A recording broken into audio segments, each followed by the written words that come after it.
the go-ahead. That sounds like a great idea. Thank you, Colleen. Great. Hello, David. Good morning, Stuart. Great to see you. You too. You too. Hello, David. Good morning, everyone. We're live.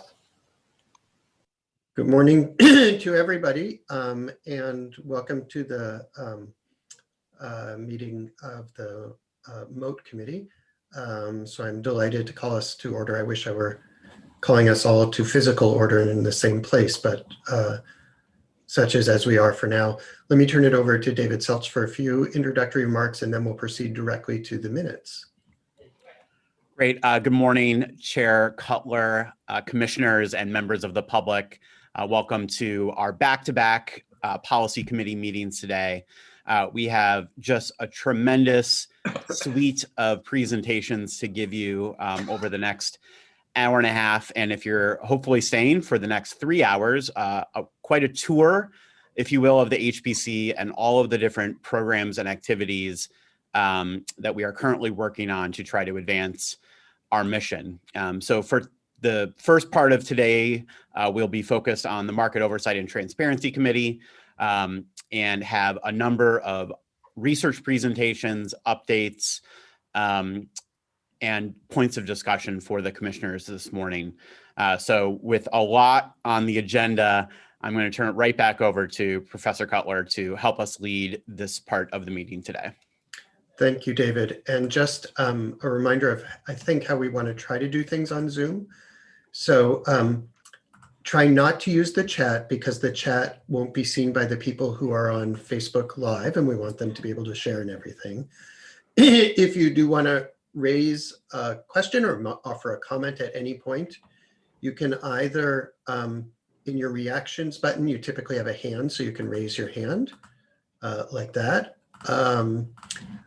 If for some reason I don't see you or whoever is in charge then doesn't see you, text Colleen, chat Colleen, excuse me, and Colleen will then interrupt us and let us know, oh, David has a comment he's been trying to get in, and then we'll stop and let that get in. I think, Colleen, that's what I should say about about things. Is that correct? Yes, that was perfect. Thank you. Okay. So then our very first item is the minutes from the last meeting, which was on September 30th. And so first, is there a motion to vote on the minutes? So moved. And then we need a second for that. Second.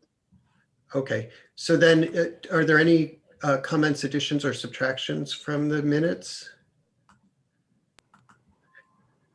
If not, because we're virtual, I believe that Colleen has to call us all individually to vote on the minutes. That is correct. And just a reminder that I'm only doing members of the MOAT committee. So we'll start with Chair Cutler. Approve. Commissioner Foley. Approve. Commissioner Haupt. Abstain. Thank you. Commissioner Mastrogiovanni. Yes. And Commissioner Roeder. Approve. Thank you. Thank you. As David Seltz said, we have just unbelievably important and fascinating things to discuss. So I'm going to turn it right back over to David. I will loosely try and help us keep time, but I think it's going to be hard for us to stay on schedule for the whole time. We'll just do the best we can.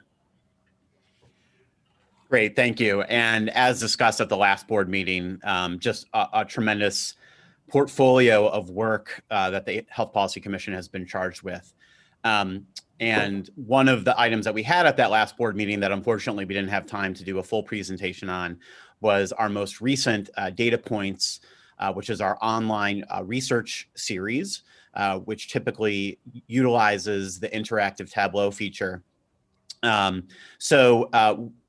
We're going to not do a full presentation on the findings from this recent Data Points since it has become public and garnered some public attention, but did want to have the opportunity for David Auerbach and especially Leiden Marcelat, who worked on this particular Data Points, to present at least some of the key findings so that members of the public and commissioners can see what those primary findings were and can go find the data points on our website. So with that, I'll turn it over to David Auerbach. Great. That's right, David. Thank you. We're going to try to go really quickly through just an introduction to what's in this piece. And I will speak a couple of slides, and then we're going to go live to the Tableau with Leiden. So in this data points, we focused on, as David said, high out-of-pocket spending.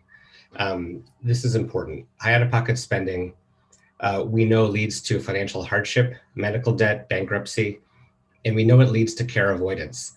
And I just want to note a study that came out just a couple of days ago by Amitabh Chandra and other authors found that when people faced suddenly high out-of-pocket spending, Medicare beneficiaries in the donut hole, they found that they avoided necessary maintenance care. They avoided statins, they avoided their hypertensives, and their mortality rate increased by 33%. So it's just very critical to focus on high out-of-pocket spending and to do what we can to recognize it and to limit that where people are avoiding important life-saving care. And we're going to be talking about this more in a couple of months with data from CHIA's Mass Health Interview Survey.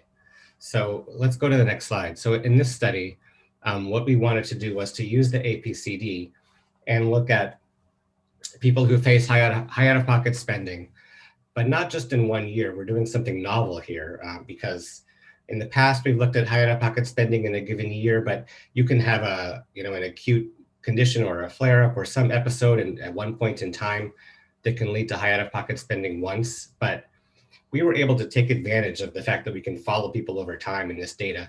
So we wanted to identify who faces high out-of-pocket spending year after year after year. And in that way, understand what's going on, what's leading to that, and what do we know about these folks. So just to remind you, high out-of-pocket spending in this case on the bottom right is defined as just co-payments, co-insurance, and deductibles. We're not talking about premiums. We're not talking about over-the-counter spending or any out-of-network healthcare that you might purchase separately. Just those things. And we are looking in the commercial population only, and we define this group of year after year high out-of-pocket spending as were you in the top 10% of all commercial residents in each of the 3 years. And so that top 10th percentile threshold, it changes each year, but I'll just give you one headline finding that this group of people, their out-of-pocket spending on average was $2,900 in 2015, and it rose to about $3,500 in 2017. So it's a lot of spending. It's a huge burden. And in the next couple of slides, we're going to go to just a couple of findings of characteristics to learn about these folks, what's going on with their chronic conditions, what sort of firms are they in, and then we'll just have a conclusion slide. Okay, so now I'm going to turn this over to Leiden, and we are going to fire up the website. Thank you, David. So now I want to walk you through a couple of the visualizations from Data Points 19. The first one here shows the prevalence of chronic conditions among our groups. And one of the great things about Tableau is the ability to interact with the data. So here we've started to divide our groups by the amount of years of having high out-of-pocket spending. The first group here in gray has either no years of high out-of-pocket spending or 1 year.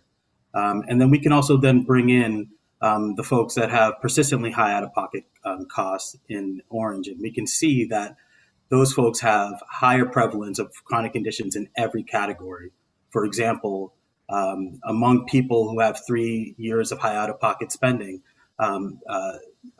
36% of them had a flag for chronic cardiovascular disease. And we can also bring in high total spending using the same threshold that David mentioned earlier of being above 10% in 3 years. And we can see that they have similar patterns of chronic conditions. But in some cases, there are higher out-of-pocket spending, prevalence of chronic conditions for those with 3 years high out-of-pocket. For example, those with a flag for mood disorders, 25% of that group had a flag for mood disorders versus 20% for those with high total spending. This suggests that the nature of cost sharing might have a big effect on that prevalence. The second visualization I want to walk you through relates the firm size of the employee to having high out-of-pocket. And we can see from left to right, we've arrayed the employer size with small firms on the left side of 1 to 50 employees, 51 to 50 employees, the medium-sized employers, and 501 or more employees for the large employers. And in blue, we have those with 1 year of high out-of-pocket spending, yellow, those with 2 years, and in orange, those with 3 years. And we can see that for high out-of-pocket spending, those with high out-of-pocket spending were more likely to be in small firms. And if we toggle on high total spending, we can see that effect of association between firm size and the prevalence of being high out-of-pocket is eliminated. And we think this might be related to a higher prevalence of high deductible health plans for employees of small firms in Massachusetts. And with that, I'm going to turn it back to David. Great. Thanks, Lyman. So you will see those results and more if you visit the website and go browse through that data points. It was really striking findings on the out-of-pocket. And we know that higher deductibles are much more common among those smaller firms, often because they just can't afford lower deductibles. And so just to summarize, we estimate about 120,000 commercially insured mass residents are in this group of high out-of-pocket spending year after year after year, averaging over $3,000 a year or about $300 a month. And it's not the same population as those who have high total spending, a more well-studied group. So it's important to keep that in mind. And we found correlations with people working at small firms. We found it was more likely for folks living on the Cape and Islands, maybe also because they tend to work in smaller firms, and among folks who have mood disorders. Okay, so with that, I'll just close and answer any questions. So Ron had his hand up first, and then I have a question after Ron. Great. Thank you. On the graphic that showed the differences between the different size firms, I was just wondering if you knew what the percentage was in the folks with the high spending in the small companies versus the medium-sized companies and the large companies. I'm assuming that a lot of people in small companies are probably younger, so as a percentage, it may be a lot less, but is that the case? Well, you do see right there that he is showing these percentages exactly, so that the orange bar. Oh, I couldn't read that. Yeah, I see it. Yep. It's hard to see, right? So the left block is just 1 to 50 employees, and 4% of those folks have high out-of-pocket spending year after year after year. That's double the rate among those in the largest firms. And yeah, I thought it would be the other way around. That's interesting. Yeah, it's really related to the deductibles, and it's, as Leiden showed, the high total spending, there's no pattern. So it's not like these are sicker employees or anything like that. It's really mostly just comes back to the deductibles and the cost sharing for that small firm coverage that they have. Right. Thank you. Yeah. David? Yeah. So David Auerbach, can you go back to that summary slide you were dealing with at the end? Yeah. That one there. Thank you. So one of the things that's interesting is if it was random who was in the top 10%, then 3 years in a row would be 0.1% of the population. Exactly. And here it's 3%. So it's 30% more likely to be in the top 1% than it would just be sort of statistically on average. Yeah, it's not random. And what I'm wondering about here is whether these are people, and you sort of say it here, but what I think about here is the patient with, say, rheumatoid arthritis, who sort of consistently needs a very expensive medication, and we know that, and they know that, and the insurers know that. And so that medication is just not covered, it's covered in a specialty tier or something. And it's just, in essence, it's just like a tax on that family, because the insurer is just saying, look, we know you're going to need it, and we've priced it high because either we want to discourage you from being in this plan, or the employer doesn't want to pay that much in the premium, and so we've got to offset it in the cost sharing. And so we're just going to stick this with you. And it's sort of really kind of getting rid of the insurance function, because we know predictably who these people are. Yeah. And we're just sort of saying, yeah, well, that's kind of tough luck, because, we insure some things that are predictable, but this is not one of those predictable things that we're willing to insure. And it's really just kind of sucky that way. That's exactly true. It defeats much of the whole purpose of insurance. Yes, and I don't mean to be, make light of that. It is really sucky. David, it's not 30% more, it's 30 times as much, right? Correct. It's 30 times more than you'd expect. Yeah. My fault. Correct.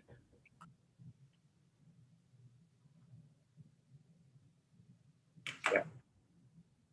Patty, you have a question? Yes, good morning. This is amazing research, and I used to be head of the New England Employee Benefits Council, so I look at everything through an employer lens. So just a couple of quick questions. Is this data going to be tracked rolling forward, because we're already, looking back to 2017? Is this an ongoing tracking? We absolutely could do that. We're just working up the 2018 right now, and we hope to accelerate that timeframe. So we don't have a specific plan to redo this, but given that the code's already written, it would be very easy to reproduce this once we have the 18. Sure. And there's no ability at this point in time to study larger employers or self-funded arrangements to see if it's tracking similarly? Well, we do have some larger employers in the database, and are you wondering about the self-insured populating the APC? Oh, absolutely, because I think this data is so important for employers to see what's really happening on the ground. I agree. We have some, and that includes the GIC. But okay. Well, we can talk more about it. It would be great to get more self-insured populating the APC, but it's not that we have zero right now. There's some. Yeah. So is part of the objective of this study and the continued study of it to make recommendations on plan design changes? That's when we've in the larger data points you can read, we do talk a bit about that.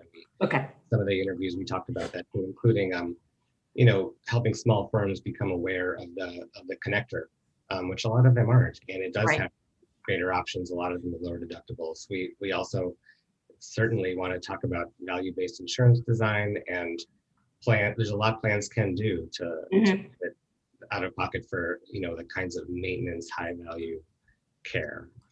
And we also talk about just if you did nothing but just lower deductibles, then your premiums would go up, and we really have to also just talk about the total cost of care, of course. Yeah. Thank you. Don Berwick.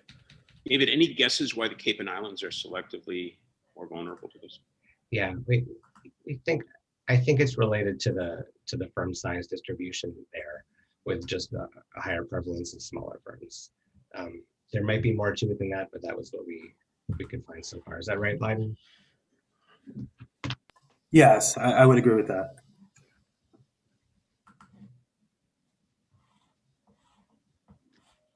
Thank you, David.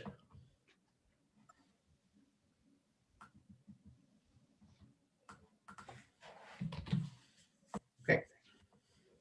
Thank you. David Seltz, do you want to tee up the Office of Patient Protection Annual Report? Sure. Yes, I'll keep us moving. Thank you, David. Thank you, Leiden. Happy to turn this now over to our Director of the Office of Patient Protection, Nancy Ryan, to give our annual update about the important work of this office in protecting patient rights in Massachusetts, and some of the statistics that we collect on an annual basis about patients' interactions with the health plans, but also with the HPC and OPP in our role of doing external reviews and open enrollment waivers. And she'll also provide an update on some of the enhancements and improvements that OPP has been hard at work at in their important role. So happy to turn it over to Nancy for our annual report of all things OPP. Good morning, Commissioners. So as David said, the Office of Patient Protection continues its work of assisting consumers with all sorts of healthcare access issues.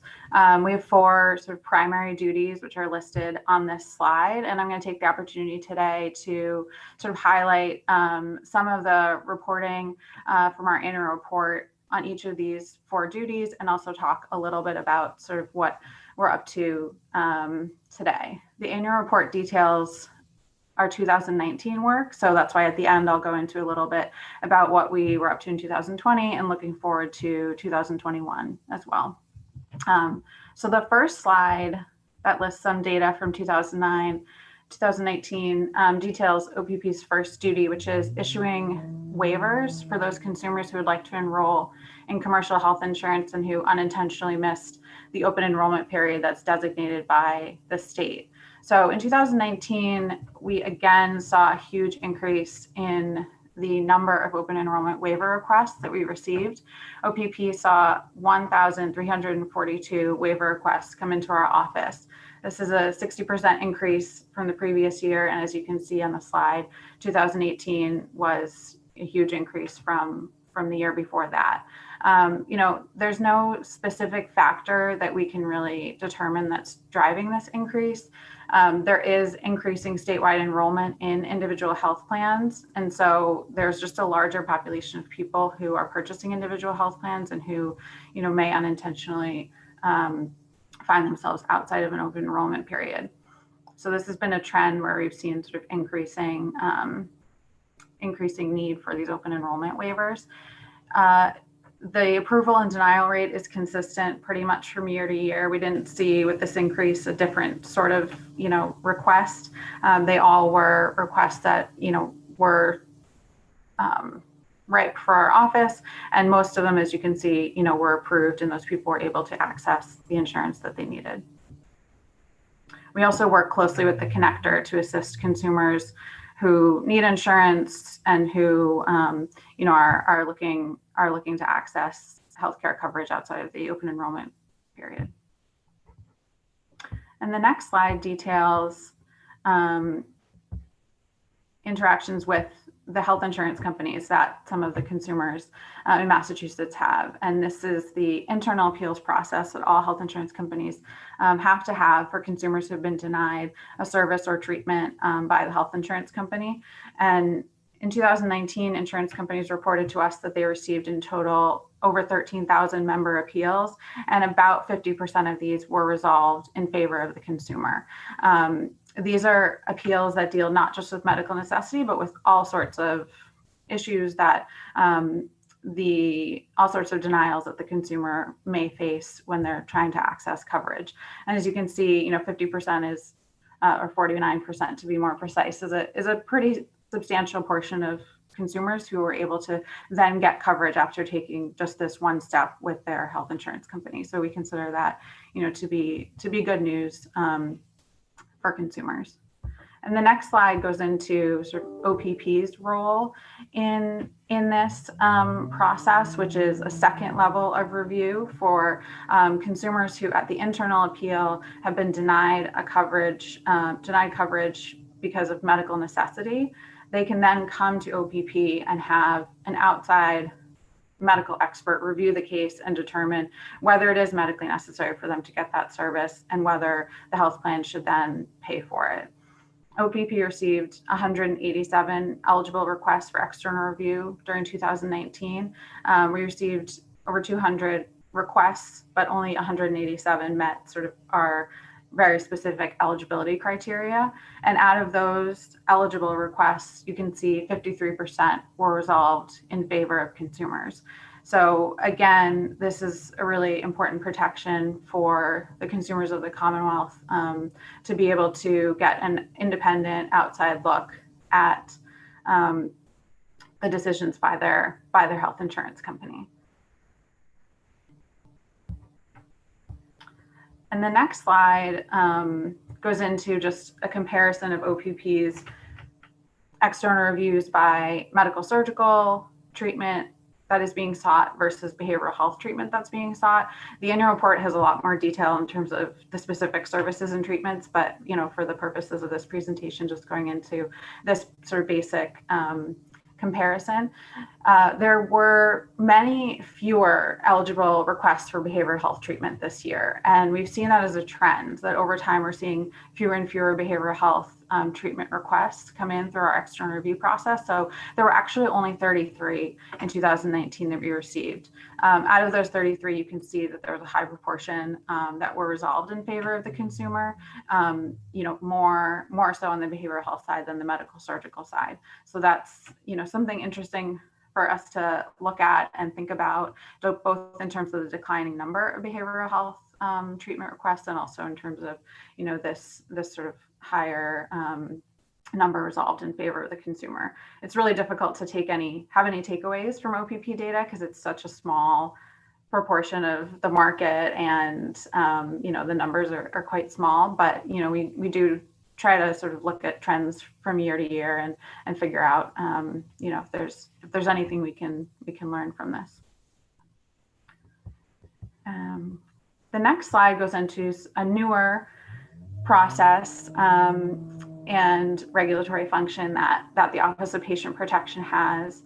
So we also regulate and administer internal appeals for patients of risk-bearing provider organizations and accountable care organizations, and also external reviews for those patients as well. These are patients who usually have some type of referral restriction, and they would like to challenge that. So they have an internal process with their RBPO or ACO that they can go through to challenge a referral restriction or some type of treatment limitation. And so in 2019, RBPOs and ACOs in Massachusetts processed 68 internal appeals. Again, not a huge number. This is, really sort of limited, rarefied process, but important for people to be able to challenge that decision.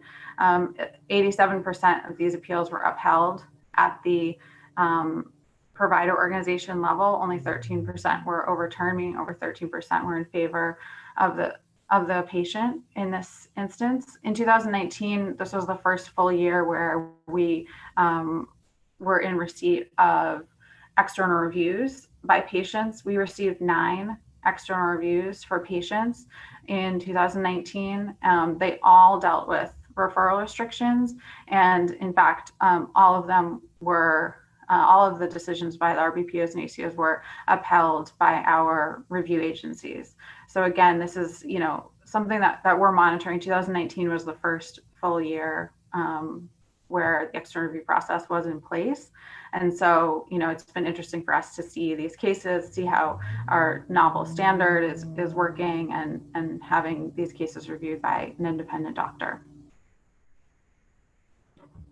And the next slide is a quote from, one of the many consumers that we have assisted over the years, this one in 2019 in particular. And, a main function of our office doesn't really fit into any particular service, but just assisting people generally through our hotline, through email, and through just different ways that people are referred to us from other state agencies and other and patient advocacy groups.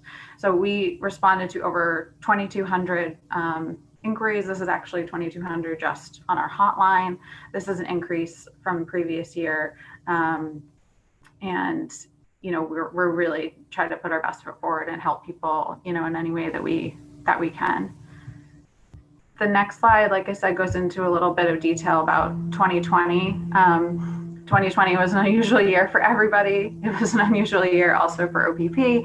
We had to switch everything to remote work, including the hotline, including all of the direct services to consumers. So we were able to do that, pretty seamlessly, and continue our operations and assistance, throughout the whole year. Some changes for us: we did see fewer calls on the hotline, only about 1,200 last year, as you can see. So that's a reduction from 2019. Another big change for us was that due to the pandemic, open enrollment was extended by the connector and the Division of Insurance through May of 2020, so that we received, far fewer far fewer open enrollment waiver requests. Again, we received 350 in 2020. That used to be what we received for the whole year, but that counts only really, February, March, and then May through October.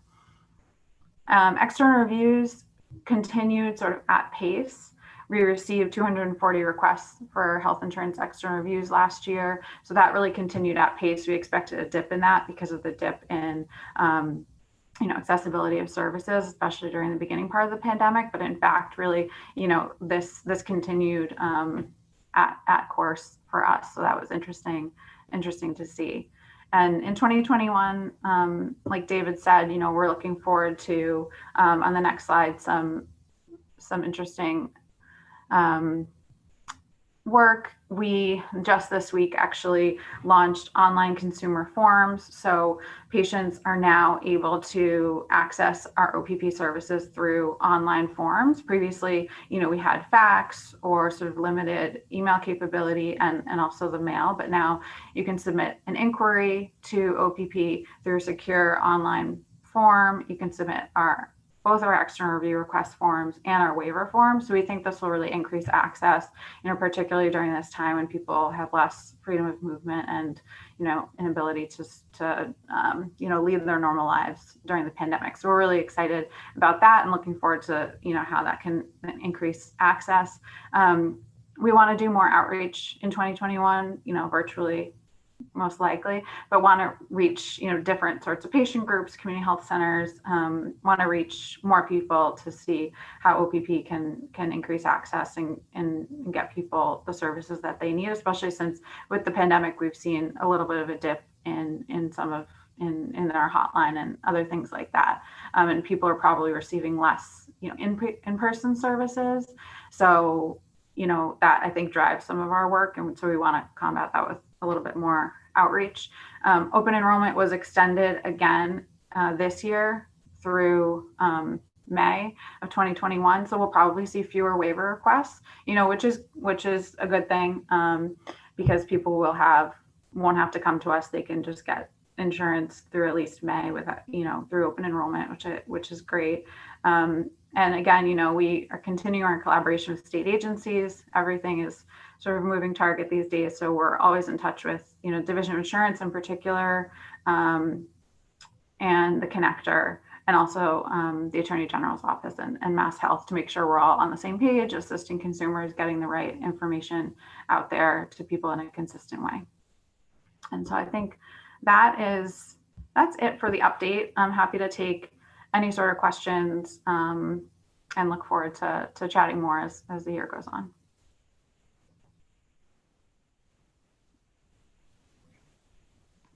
Thank you, Nancy.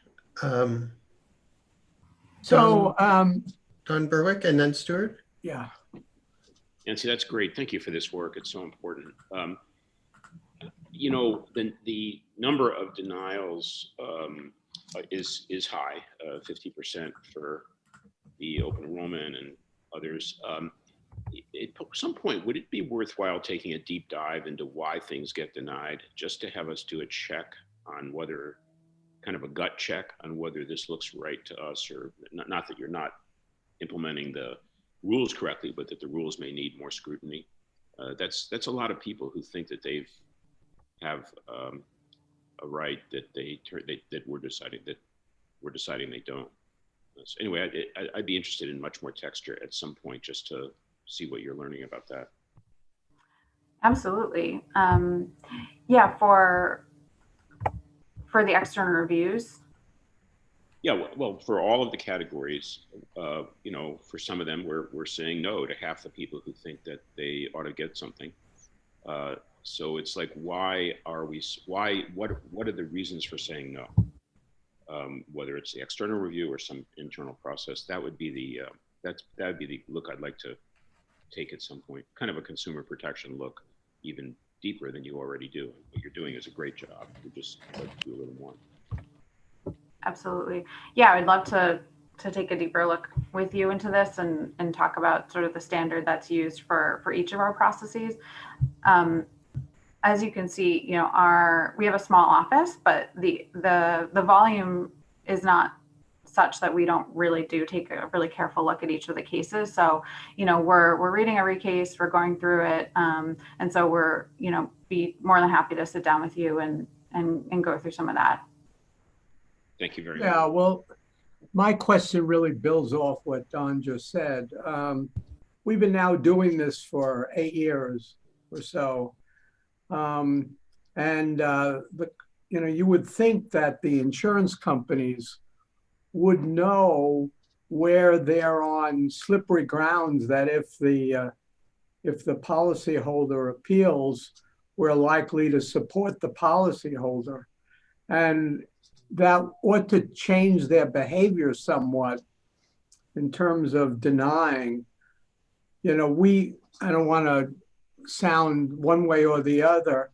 We tend to believe we do the right thing when we help the consumer, but I'm sure from the plan's point of view, we're doing the wrong thing.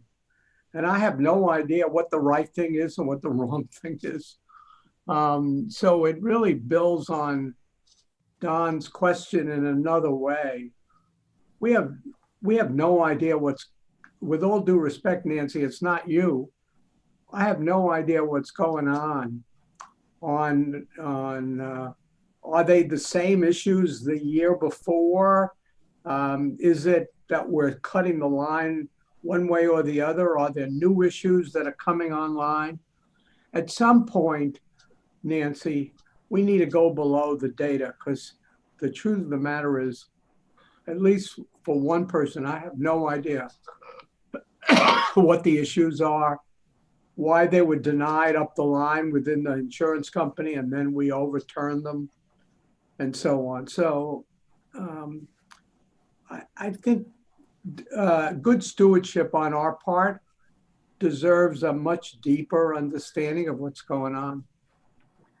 Yeah, I'd be happy to do that. The annual report does dive a little bit deeper into the particular treatments. And so I think they are consistent from year to year.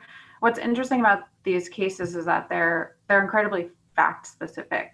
And so some of, they really are based on the facts of the case and what has happened to that person. And so, it's a little bit difficult to categorize, but we can certainly take a deeper look at these. And like I said to Don, we do look at each case individually and review that and, look for any inconsistencies or issues that come up. But let me just say, ideally, if they're fact specific, you would think the insurance companies would be able to do fact specific themselves. It's much more expensive for them to go through, or are they just hoping that the consumer would go away? Okay, so at some point we need to, why the insurance companies are letting these issues, why they're not doing the right thing at the first time rather than just continuing the process. David, Seltz, and Stewart, can I suggest that we form a small ad hoc committee, maybe consisting of Dawn and Stewart, to just meet with Nancy outside of our formal committees and just walk through it? So I think it's important. I think it probably gets lost in our usual committee structure a little bit. I'd welcome that, and always a pleasure to work with you, Stewart.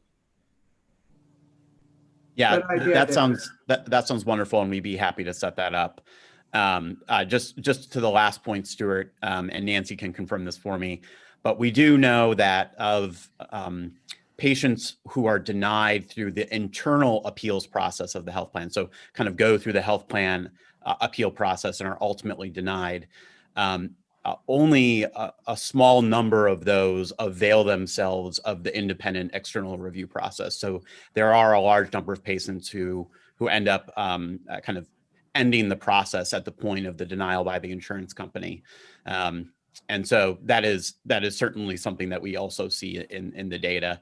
Nancy can confirm that those numbers for me, but I think it's a magnitude of patients who ultimately may not know about or decide not to avail themselves of the external review process. And that's part of what Nancy was referring to for continued outreach, so that patients do know that they have this right.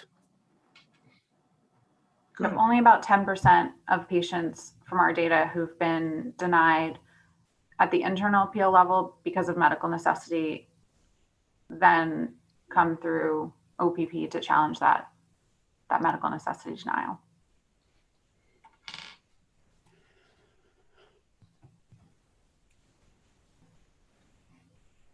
Okay, so let's see if we can do that, because maybe there'll be something that comes out that can inform some of our work either here or elsewhere from that. That sounds great. All right. Thank you, Nancy. Thank you. Well, I'll keep us moving here on the agenda. And so the next topic for conversation first and then a presentation is on our new responsibility and mandate from the legislature to prepare and issue a very comprehensive report and study on the impact of COVID-19 on the Commonwealth's healthcare system. And so this new mandate was included as part of comprehensive healthcare legislation that was passed by the legislature and signed by the governor at the very beginning of this calendar year. And you can see here on this slide, I won't go through all of this, but some of the legislative text here and direction for this study, which does ambitiously charge the commission, along with CHIA, with preparing a report on the impacts of COVID-19 on the accessibility, quality, and cost of healthcare services, and the financial position of healthcare entities in both the short-term and long-term. And included within that below a number of subcategories and subtopics that the legislature included as particular areas of focus, including a directive to create a directory of healthcare resources and to put forward an assessment of what are the essential components of a high-functioning healthcare system, an analysis of the impact of COVID-19, particularly on the healthcare workforce, and an assessment and look at changes in services, both consolidations and closures of services and the impacts that they have. And then, of course, weave throughout all of these different things a real direction that we have already adopted at the Health Policy Commission to embed equity issues and the impact of COVID-19, thinking about the factors of economic, geographic, racial and ethnic and other factors that lead to disparities in and disproportionate impacts of the COVID-19 impact. The legislation ambitiously calls for an interim report to be prepared by April, and then a final report to be issued by next January. So in thinking about how we might meet this challenge, we have kind of reorganized some of the legislative language into an outline, which you can see on the next slide here, which will ties in all of those component pieces, but in an order and structure that often reflects some of our cost trends, annual reports, and other reports. So certainly we'll have a lot of work to be done on the spending trends, the financial impact of the COVID-19, the change and impact on the provider market and the business of healthcare in the Commonwealth. On utilization, a lot to be learned and to be researched, and we're going to proposing to have some particular sub-focus areas on preventative care, behavioral health care, and telehealth. We'll be looking at the impact on health-related social needs with a particular focus on, we're proposing food insecurity, a deep dive on the impacts on the healthcare workforce, and then some of the final pieces that the legislation calls for, the inventory of services, the essential components assessment, and then woven through all of this an analysis of disparity and equity issues. I'll present one more slide, and then I'd like to come back to this and open it up for discussion.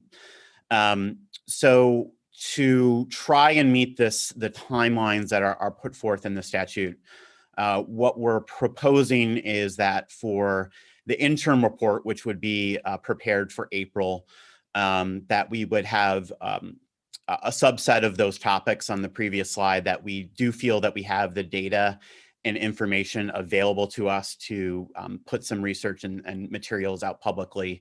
There are some topics, however, that we know that the data is not necessarily readily available at this time, and or that really require a more in-depth stakeholder outreach and public outreach plan to be able to really be able to robustly analyze the impacts in some of those other categories. So what we're proposing is that we'll have an interim report that we would have for our April board meeting, and then really spend the rest of the year doing a deeper dive into some of those issues that really require a little bit more work, depth, and time for the right data and information to become public. So returning just quickly to the previous slide, the areas where we do believe that we'll have some important information ready by April are really in the first 4 categories here. So spending trends, financial impact, some of the provider market trends, and utilization trends. As you know, we've been tracking these throughout the pandemic and have been regularly updating you and the public on some of these trends. And so do believe that we're in a good position to be able to have a set of findings in those categories using the best data available at the time. And then would really want to work with this, with you all, of course, but also a lot of other stakeholders on some of these other categories, which will require a deeper dive and a little bit longer timeline to robustly get into. And so those would be part of the expected January final report.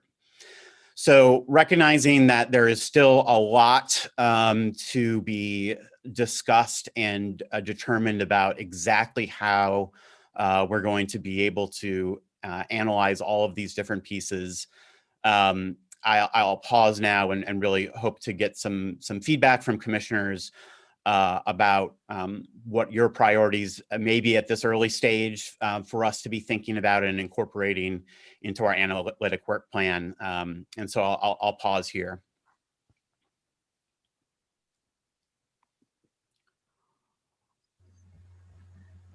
Don, do you want to kick us off?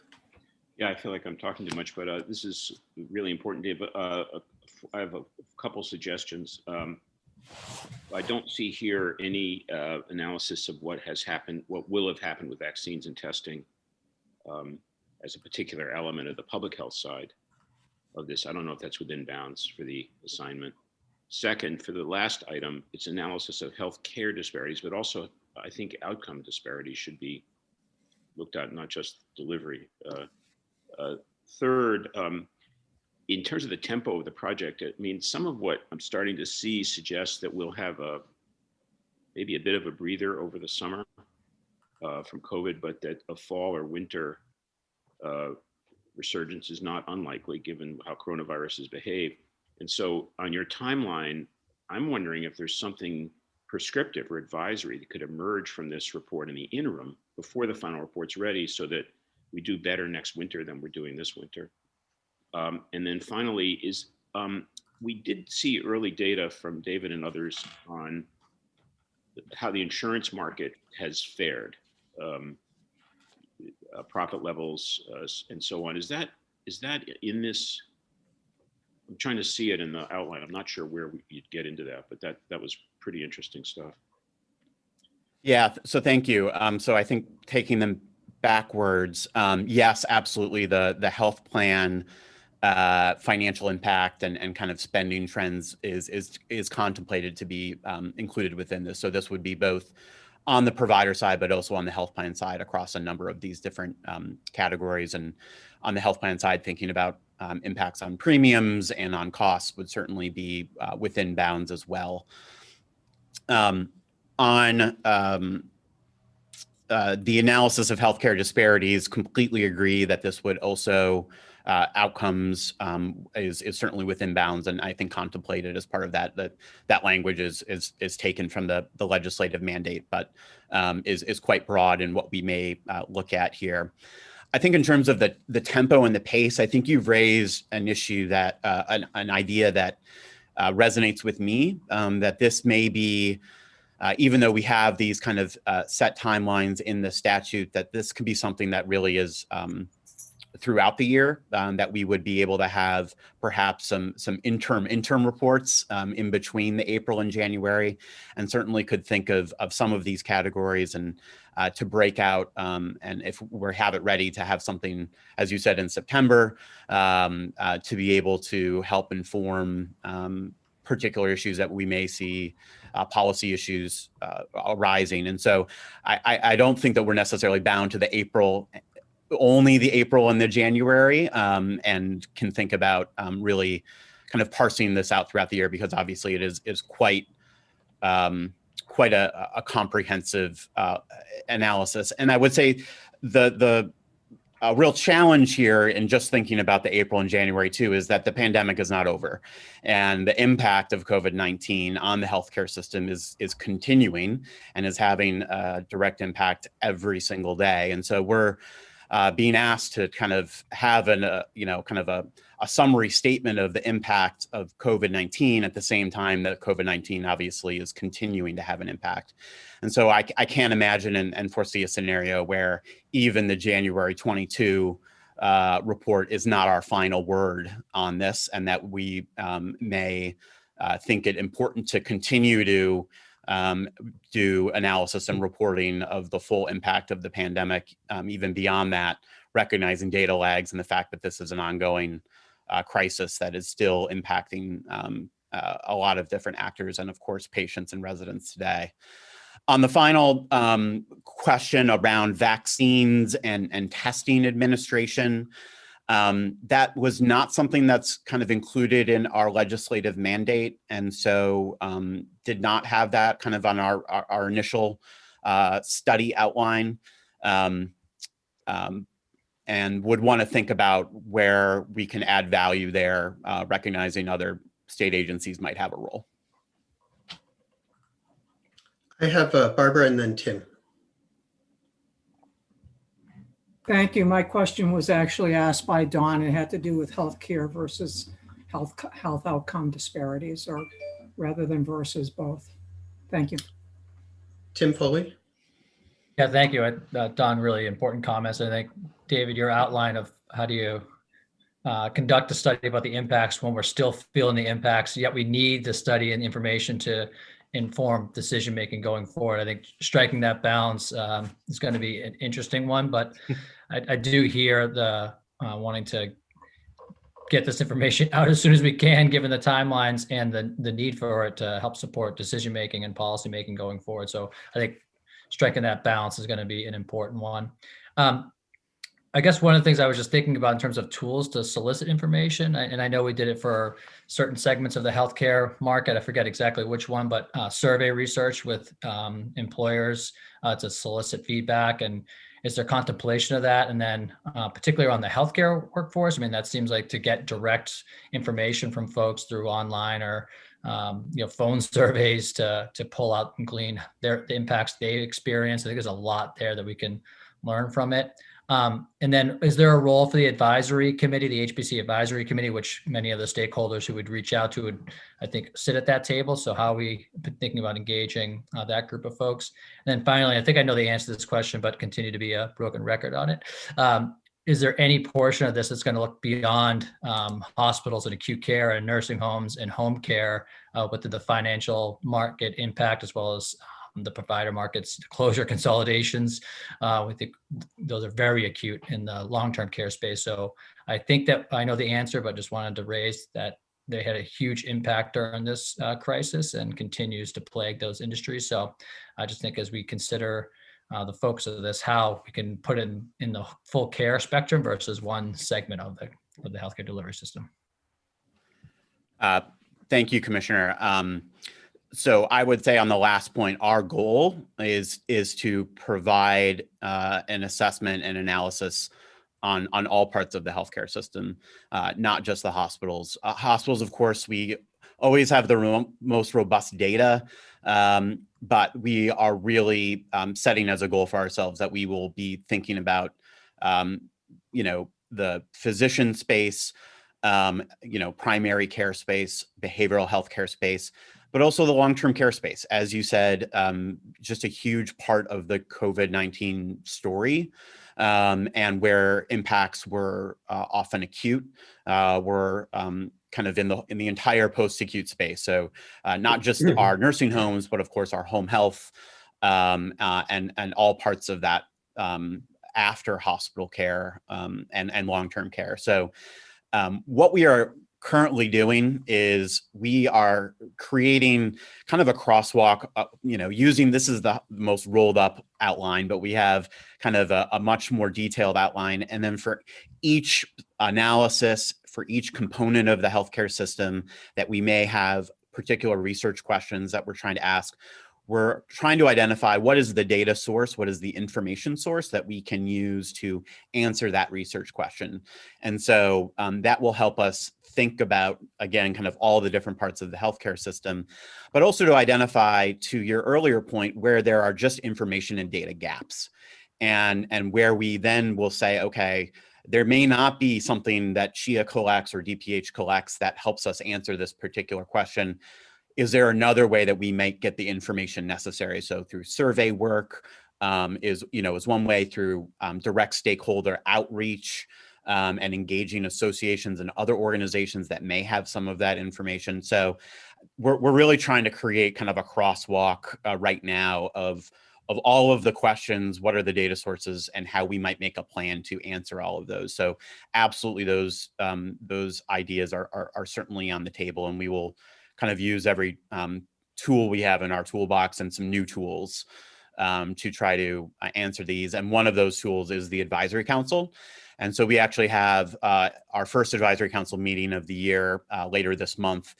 And we were planning to have this be pretty much the primary topic of conversation, to try to elicit their input, counsel on the priorities for this study and how they might assist the Health Policy Commission in being able to answer some of these questions. And that Advisory Council is on February 24th at noon, and will be open to the public on our webpage. David, I'll jump in. I want to build a little bit on what Tim said and then add a little bit to it. So one is, I think, in addition to the things here, I think getting from the Advisory Council or following up on the survey that Zuri Song or others had done to find out what is the latest on consolidation, I think would be, or on financial performance, I think would be great. Also following up with DOI on that and so on would be terrific. I also think that we might be able to say some things about what's happened to the health of the population of Massachusetts. And there are a couple of dimensions that we could look at that are in the literature. One is there's some folks, for example, Steve Wolf in Virginia, who's done things on what has been the overall change in mortality in each state relative to what one would have expected, and then how does that compare to the reported COVID-19 deaths? The general rule across the country is that there are roughly 40% more deaths than there are deaths due to COVID-19. So that is, the increase in deaths is roughly 40% more than the deaths reported due to COVID-19. But then Massachusetts, there don't seem to be very many at all excess deaths above the COVID-19 deaths. So that suggests that hopefully beneficial for the state that we've had COVID-19 deaths, but not the kind of follow-on other deaths that one would have thought. And the other thing I think that would be really important if we could get some sense of it is what's happening to the behavioral health, and in particular symptoms of anxiety and depression, which are up nationally an enormous amount. And I think we probably have those from the Behavioral Risk Factor Surveillance Survey and or the Youth Behavioral Risk Factor Surveillance Survey that we might have for Massachusetts over this time period. So just getting a sense of what's been going on with the population's mental health, I think could also help set the stage is it, how bad is it? And then what's that going, and of course, that's going to feed into what that means for the medical system. So thinking about the underlying health determinants, I think underlying health status could be very important here. That's really helpful. Thank you. And I'd be happy to, work with anyone to show studies and stuff like that.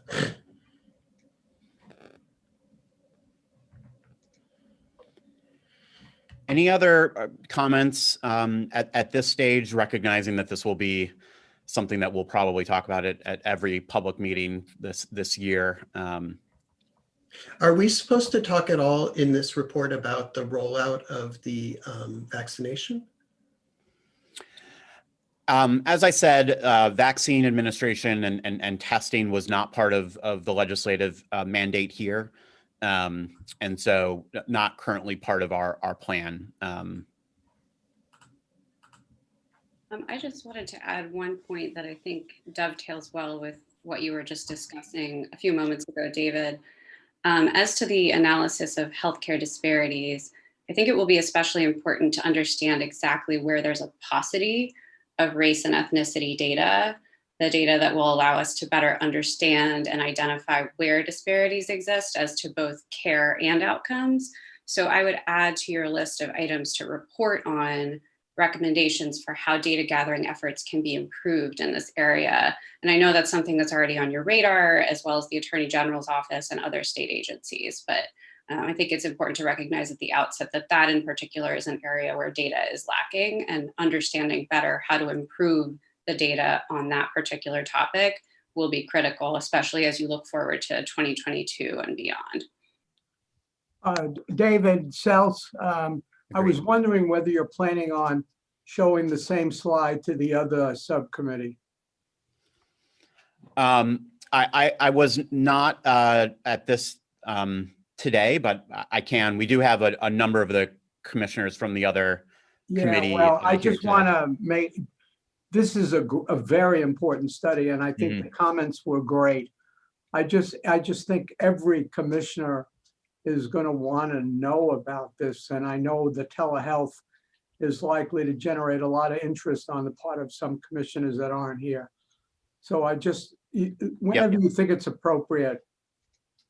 Thank you, sir. I will make sure that we connect with all the commissioners on this, and completely agree. This is an important, a very important work stream for the commission. So thank you for that, and thank you, Cassandra. I completely agree as well. Part of our work here may identify, those gaps and lead to recommendations about how we can improve the data and information necessary to do these types of robust assessments and evaluations. So with that, I'm going to actually turn now to present some of the results that we've already been working on. And Professor Cutler, you really could not have teed this up more in terms of this particular part of the presentation, where we wanted to return and show some new analysis that we've done on telehealth use during the COVID-19 pandemic. And the second part of the presentation, particularly on the use of telehealth for behavioral healthcare needs. As you note, those are quite acute. And so we have done a new novel analysis looking at pediatric behavioral healthcare access during the pandemic. So I'm going to turn it over now to Laura Nasuti, who is our Associate Director on Research and Cost Trends, to present some of our new findings in this area. Thank you, David. We're very excited to be presenting this new and timely data that we have access to through the COVID-19 research database. Several people on the research team have been working to understand this new data source, including Swaya Gadam and Justin Keel, as well as legal, for helping us get access to this data. But first, I want to talk about why we're focusing on telehealth and specifically behavioral health telehealth today. I'll go through some of this background quickly because we've been talking about this for a couple board and committee meetings, but nationally we know that telehealth claim lines have increased substantially and rapidly as a result of the pandemic. A Fair Health report estimated that they increased from 0.2% of all medical claims in October 2019 to almost 6% in October 2020. I want to make note that in the Northeast, the majority of telehealth visits have had a mental health diagnosis. So that a lot of these are behavioral health visits. You know, on the national policy stage, we know that CMS allowed telehealth visits to be reimbursed in lieu of in-person visits. And here in Massachusetts, we have had several state-specific actions, including an executive order expanding access to telehealth. We had healthcare reopening guidance that emphasized using telehealth whenever feasible. And most recently, the act promoting resilient healthcare system that puts patients first, that includes permanent rate parity for telebehavioral health services, as well as requires HPC to issue a telehealth report in addition to the COVID report that we were just discussing. Next. And I just want to mention that HPC has, even pre-pandemic, HPC has been doing work in this area, notably a telehealth data points, as well as supporting telehealth adoption through its telemedicine pilot program. Next slide. Some of these slides will look familiar. Most of them are updates of data that David Auerbach have presented at other meetings. But you know, just to say, telehealth is here to stay. We may be down. This IQVIA report shows that although we're down from the peak of telehealth use in April, it still makes up about 10% of visits nationally. Next slide. The Commonwealth Fund released another report focusing on the impact of COVID-19 on outpatient care. And we see that among specialties, telehealth visits are used in behavioral health the most. Next slide. Like I mentioned previously, we had done some work in this area right before the pandemic. We looked at 2017 data, and in our 2017 claims data, there were limited telehealth claims, but of the telehealth claims that existed, the majority were for mental health visits. And then next slide. This is some of our most recent data that we've presented to date in Massachusetts, which is from the survey of provider practices conducted by Zuri Song, Mass Health, and the Health Policy Commission. We presented this data earlier in the fall, but here we see that after a dip in utilization March to May, behavioral health providers gained back almost their entire original volume, and most of that volume remains in telehealth. That's the orange portion of the bars, whereas that has not been true for other provider types. So from all these slides, some national and some Massachusetts, we see that telehealth really has been here, not just in April and May when the healthcare system was shut down in the beginning of the pandemic, but it has persisted in Massachusetts, and specifically for behavioral health. So now, next slide, I want to talk about our new data source that we will be drawing on for this analysis. So we wanted to better understand telehealth adoption and utilization in Massachusetts. For that, we obviously needed 2020 data. So we sought out some new data sources to understand what was happening in ambulatory care. And we found and gained access to the COVID-19 research database. This is a pro bono cross-industry collaborative that allows researchers to answer timely questions using their data. And one of the main conditions for using this data is that any research needs to be related to better understanding the impact of COVID, which is what we're doing here today. For the following analysis, we use claims data that is a little different than our typical claims analyses. In the all-payer claims database, the claims come adjudicated from the payers. The claims we are working with today are from a provider aggregator, meaning only providers who use this vendor are in the data set. The data set appears to skew to smaller providers for Massachusetts and is continually being refreshed. Most of our research today is based on a January 2021 data poll or data extract. And although this is a national data set, The Massachusetts specific data in this data set ends up being primarily behavioral health claims and heavily commercial. We see about 192,000 unique individuals and 3.5 million encounters. Next slide. So for this presentation, we are going to be focusing on behavioral health, both some overall trends in behavioral health telehealth, and Ewa is going to discuss some research in the pediatric behavioral health space. This is our first presentation using this data set, and we anticipate using it for additional behavioral health research. For this work, we use the Mass Medical Society Telehealth Procedure Coding Guidelines for identifying telehealth claims and use CHIA guidance to identify behavioral health claims. And again, just to emphasize, this is really heavily a behavioral health data set. 41% of all encounters are behavioral health, and 29% of all encounters have an indication that they were a telehealth encounter. So this data set, we believe, is really appropriate to use for primarily behavioral health analyses. Next slide.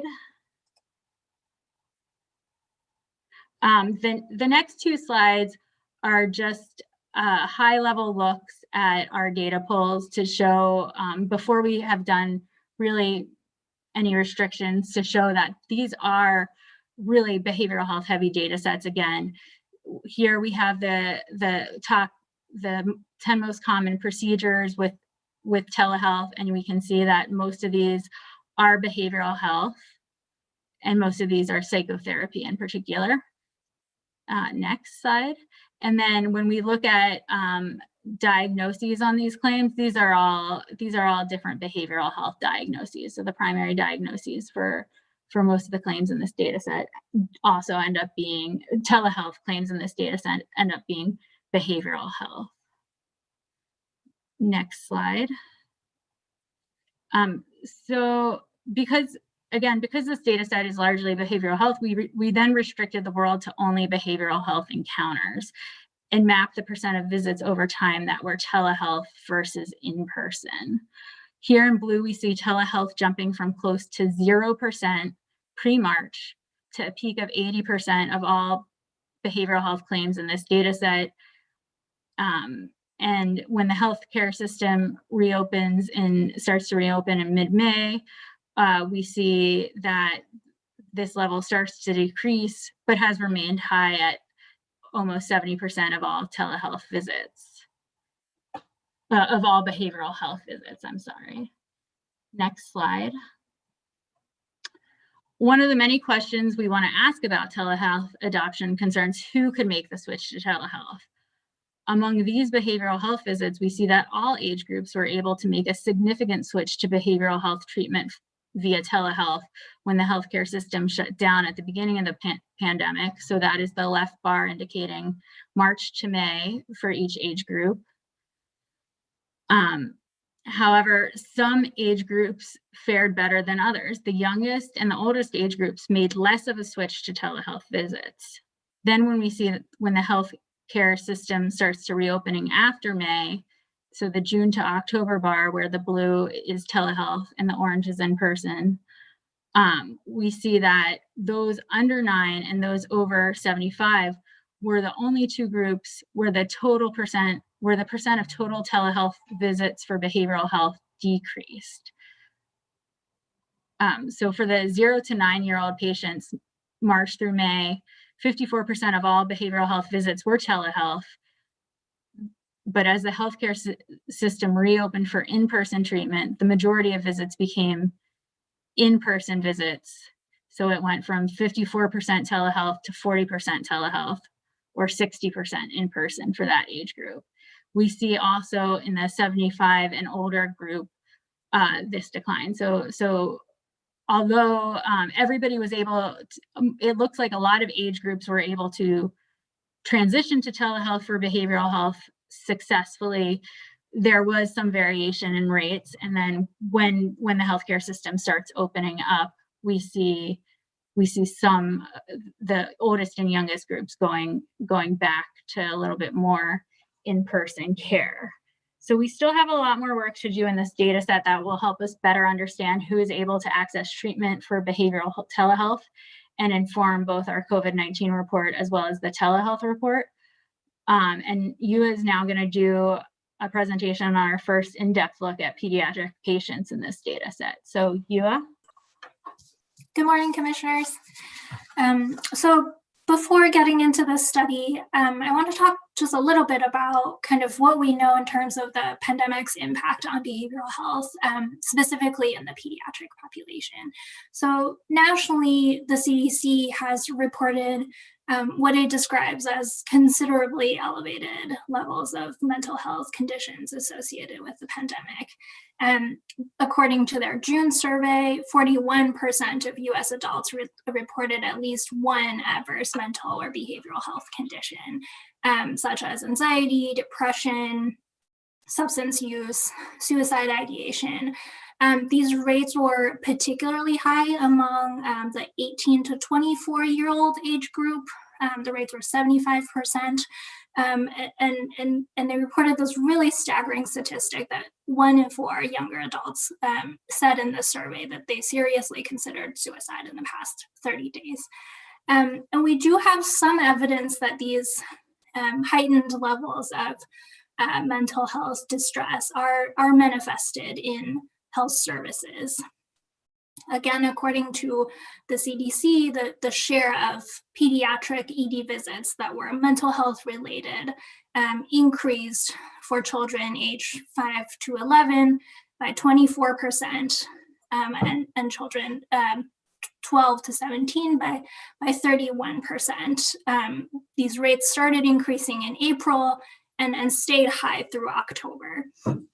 Of course, we know that total ED visits is down during the pandemic, so a share of that being mental health related could be an artifact of that, but still this is one insight into the mental health condition of the pediatric patient in the context of the pandemic.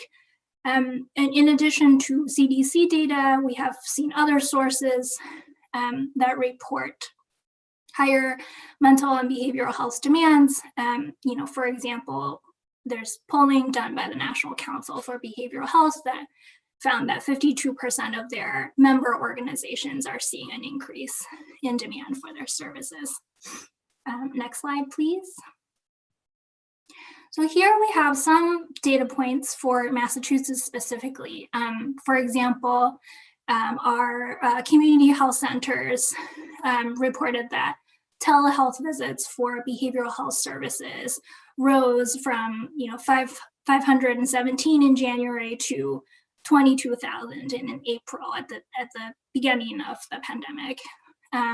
The Boston Medical Center's ambulatory psychiatry team reported that they saw a 131% increase in patient volume in August compared to before the pandemic. And more recently, there have been several media reports that highlighted ED boarding, the issue of ED boarding, particularly for the pediatric patients. So all of this, raised two, or at least two important research questions for us. One is, how has the pandemic affected the behavioral health conditions and healthcare needs for Massachusetts residents, especially among this younger population? As I mentioned earlier, they are reporting higher rates of mental health conditions.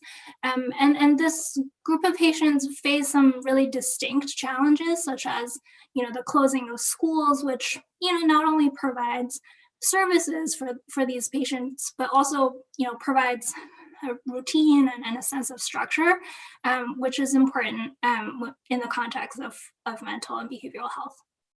And the second question is, for people who were already receiving behavioral health treatment before, how has the pandemic affected their care? As we know that the pandemic has disrupted care in many different ways. So this analysis is an attempt at getting at that second question. Okay, next slide. So for this analysis, we took a cohort approach. We selected Massachusetts residents who are 21 and under, from the COVID-19 research database who had at least one primary behavioral diagnosis before March 2020. The analysis focused on psychotherapy. This is one of the most, as Laura showed, one of the most common forms of behavioral health services that's very adaptable to telehealth. And we restricted the cohort of patients to those who were actively receiving services before the pandemic began. So we defined that as at least 2 total visits in January and February 2020, and one of those visits, at least one of those visits being in February. The box on the right just shows some methodological notes.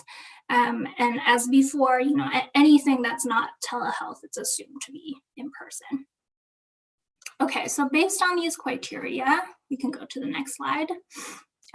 We were able to identify 3,295 pediatric patients. About half of this cohort is the 13 to 18 adolescent age group. A little less than a quarter, it's sort of young adults 19 to 21, and the rest are for 12 and under, a younger population. 60% of this cohort is female, 40% is male, and the map on the right just shows a geographic distribution for where they are. But as Laura mentioned, because this is a provider-driven database, this is somewhat determined by who are the providers who are submitting claims through this platform. Okay, next slide. And here we have just the primary diagnoses that these patients were using psychotherapy for. More than half were for anxiety, sort of stress-related, non-psychotic mental disorders, anxiety, adjustment disorders, and conditions like that. The second bucket are all mood disorders, so the most common one being depression. The third category, it's shown in the blue, 11%, behavioral and emotional disorders with onset usually occurring in childhood or adolescence, ADHD being the most common condition in that category. And then we have a small number of developmental disorders such as autism. Okay, next one. And here we show the total number of psychotherapy volume by month for the entire cohort. And we can see that the total volume dropped dramatically in March by about 50%, but quickly rebounded in April. And from April through June, the percent of psychotherapy visits that are done through telehealth stayed about at 90%. Next one. And after looking at total volume, we wanted to look at the care patterns for these patients on a per patient basis. So again, we started with a cohort of 3,295 patients.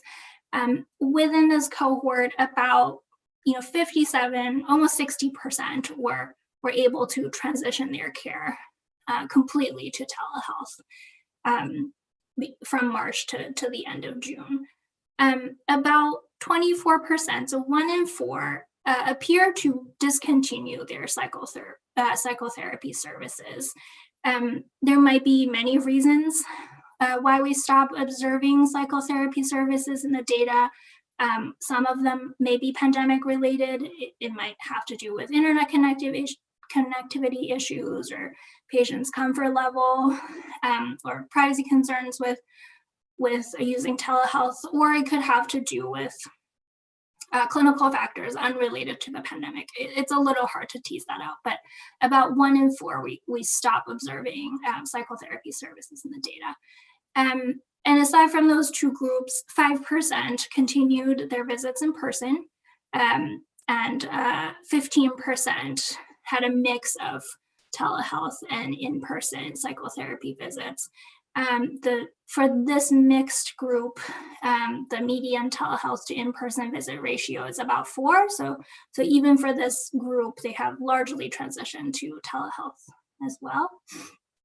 And the next slide shows the number of visits. So this is for that, 3/4 of the patients who are able to continue their psychotherapy care in the early months of the pandemic. And it does appear that they are getting more frequent services. So before March 15th, the number of psychotherapy visits per patient per month, the median number was 1.2.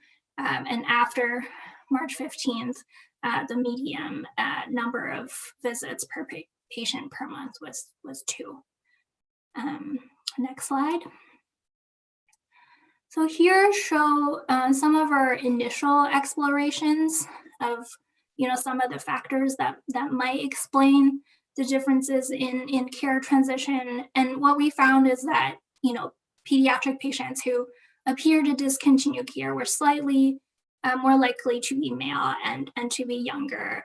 If we look at the bottoms of these bars in orange, the share of male patients who discontinued psychotherapy care was 28%, and that's about 7 percentage points higher than their female counterparts. And in terms of age, 29% of patients 12 and under appear to discontinue care compared to 13 to 21-year-olds, and so there's about a 7 percentage point difference there too.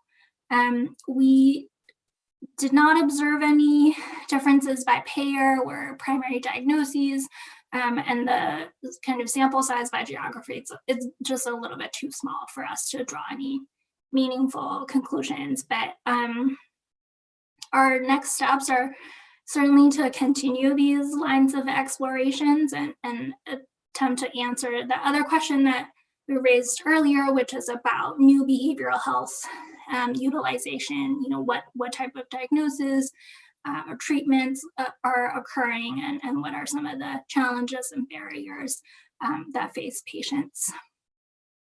And then we'll go to our summary of findings on the next slide. So here's just a quick summary. Children's behavioral health providers were able to quickly pivot to telehealth for psychotherapy.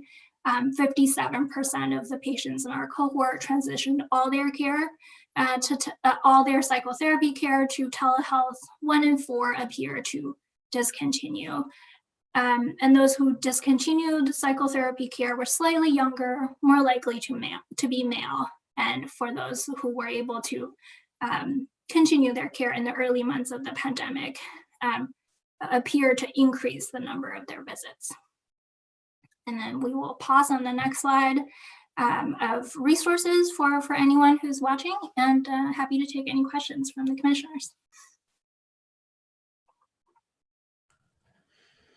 Thank you. Those are some remarkable facts and trends.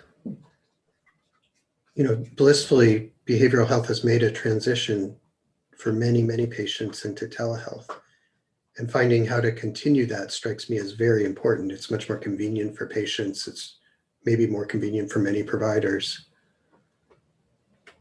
So finding a way to cement at least some of the gains here while making sure we deal with the people who need care is really important. Do we know, this is just a general question to the air, are there areas of Massachusetts that are not well connected with broadband so that telebehavioral health or telemedicine visits in general are very challenging? Western Mass. I was wondering about that, Marty. Yeah. David, just a couple comments. First of all, my thanks to the HPC staff, because this is really putting numbers to what we're seeing in terms of the behavioral health needs that are arising across the state. And I had to piggyback on what David just said. I think, to see the ability of behavioral health practitioners to pivot so quickly to telehealth and to pick up on the needs in this population has just been extraordinary. The only thing I would want to say here is that we have to continue to look at this across the year, because what we're seeing is an increase in behavioral health needs as the pandemic is prolonged, particularly as we see more effects of business closures, as we see the impact of housing evictions. If we look at past literature around behavioral health following natural disasters, we know the impacts happen 1 year, 18 months after the disaster, and I think we're seeing that play out in behavioral health. So continuing this work over the next year, and particularly as we think about the reporting that the legislature has asked for, I think this is going to be critically important.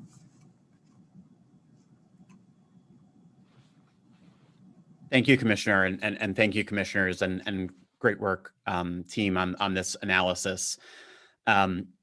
We are at 11 o'clock, which is our time to transition to the next committee meeting, but we do have one final agenda item that I'm hoping we can use a little bit of Commissioner Blakeney, your committee's time, just to finalize this agenda, because it is something that is an important topic that commissioners had requested that we discuss today. So I think we'll just spend no more than 10 minutes on this final topic, and then we'll move right into our full agenda of the Care Delivery and Transformation Committee meeting.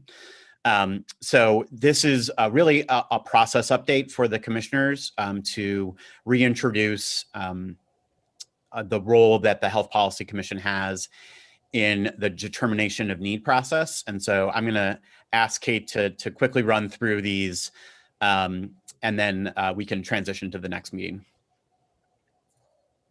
Great, thank you so much, David, and good morning, commissioners. So as David said, this is primarily a process update. I expect this will be the first of maybe several conversations that we can expect to have on this topic in the coming months. So I wanted to give you a brief overview of the determination of need, or DON, process as it relates to 3 large DON applications that were recently filed by Mass General Brigham, formerly Partners Healthcare.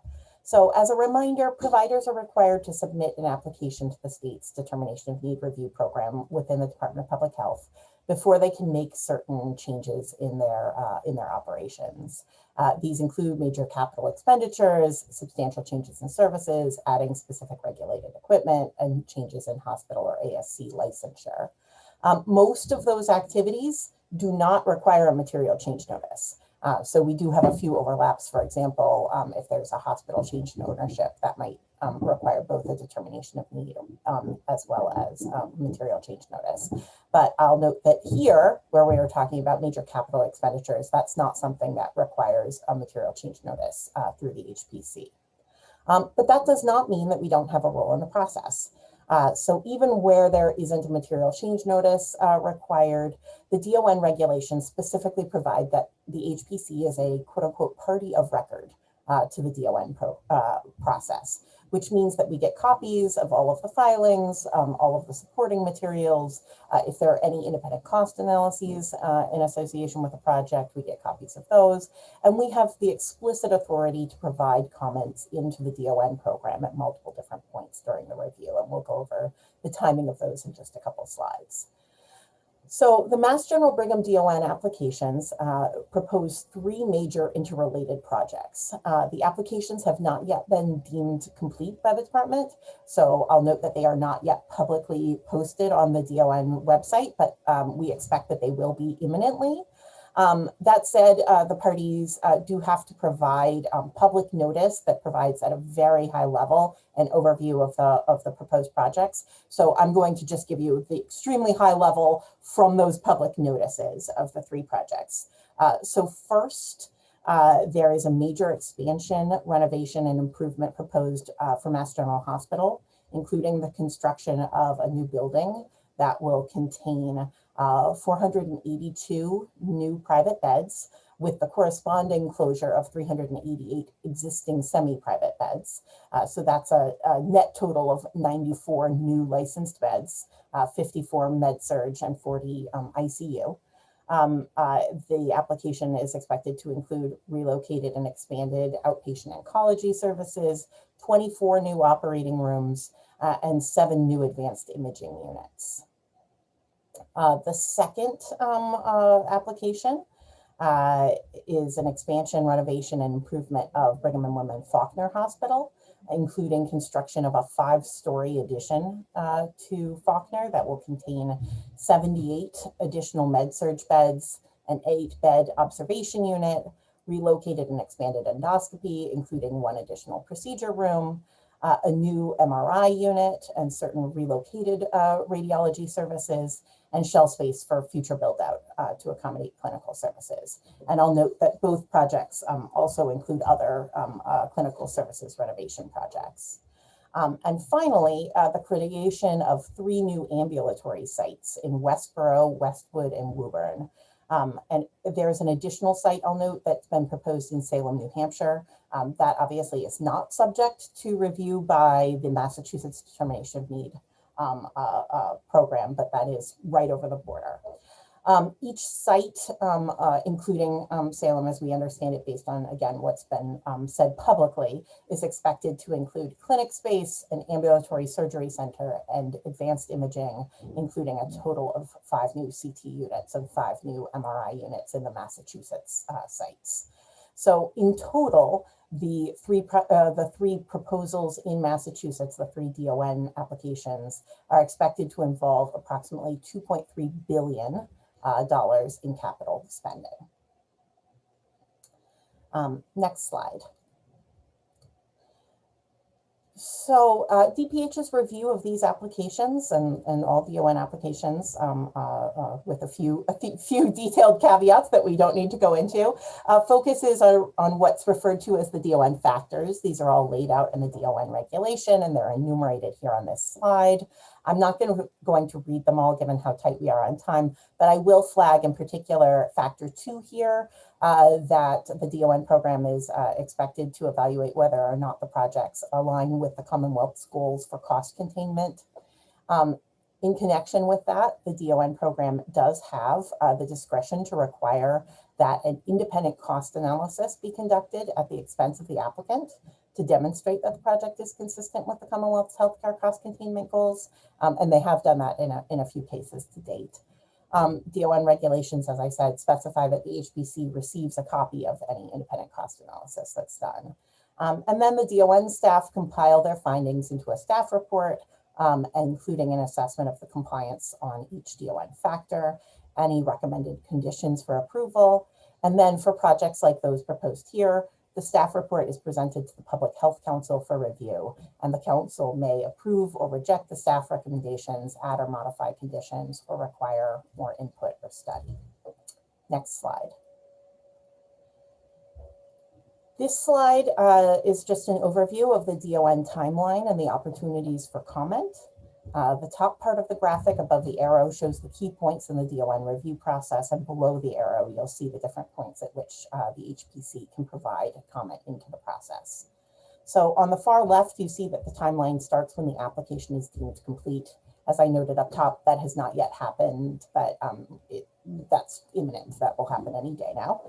And once that clock starts, DPH has a timeline of 4 months to review DON applications and provide recommendations to the Public Health Council, but it has the discretion to do a one-time 2-month extension. So you can think of this as a 4 to 6 month process, with one very important caveat, that if the DON program requires an independent cost analysis, the entire timeline is stayed for the duration of the independent cost analysis. And so it just resumes once that independent cost analysis has been submitted and accepted by the DON program. The HPC then has 3 to 4 opportunities to comment into the DON program. So as you see on the bottom left here, we can comment 30 days after an application, up to 30 days after an application's filing date, although the DPH commissioner can extend that at her discretion. We also have 10 days after a public hearing. Again, that can be extended at the DPH commissioner's discretion.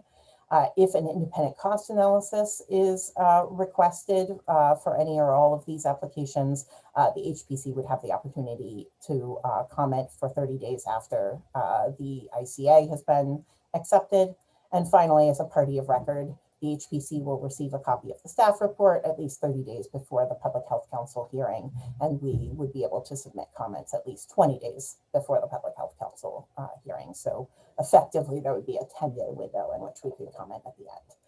So that was a very quick overview, but I will pause there to answer any questions about the DON process as we understand it, or the HPC's role. And as I said, given that those applications are not yet publicly available, a little bit limited on what we can say about the proposals at this point, but do expect to say more in future meetings. So, thank you, Kate. So Kate, my sense is that we will want something that's not quite a formal CMIR, but not too dissimilar from it in spirit. And so is the plan to have us start working on that right away? The HPC staff is reviewing the applications as filed. As I said, we get a copy of all the filings. So even though those are not yet public, we do have a copy. So we've been reviewing those closely in connection with our analytic teams, trying to figure out what analyses we could do. And you're right, a lot of the types of analyses that we are looking to do are similar to those that we might do in a cost and market impact review. And I would just add, I think it's premature at this point for a decision about whether the Health Policy Commission may comment here, since we haven't gotten the filings haven't been deemed complete, and we'll want to do a review of those. But do expect to bring that to the full board for a conversation and decision about what potential role the HPC could have in this process. But really wanted to just kind of lay out what the process looks like for commissioners today. But we know we'll have to move reasonably quickly if we decide we do. So we should be planning for it now, putting in some of the preparatory work now. Because if we decide later on and we don't have enough time, then we really can't submit, something that we fully stand behind, which would be terrible. Right. And so I think it's fair to say we are trying to learn as much as we can about the transactions as quickly as possible. And the parties to these filings have been gracious in offering to provide additional information if necessary. Does the DPH ever request input from HPC? I'm sorry, say that again? Would the DPH ever request input from HPC? That has not been the practice to date, and where they have their own independent review process. The one time that the Health Policy Commission has commented into a determination of need process was for a capital expansion at Children's Hospital, and did provide new information into that process, and so that was how it had worked previously.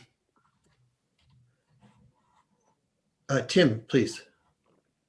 Sorry, and I realize that we're past time, and this is a lot of questions, and I know you don't have a lot of answers quite yet, but just want to mark, and to David's point too, Cutler's point, being prepared and ready if we decide to take action or submit comment to DPH as part of the process.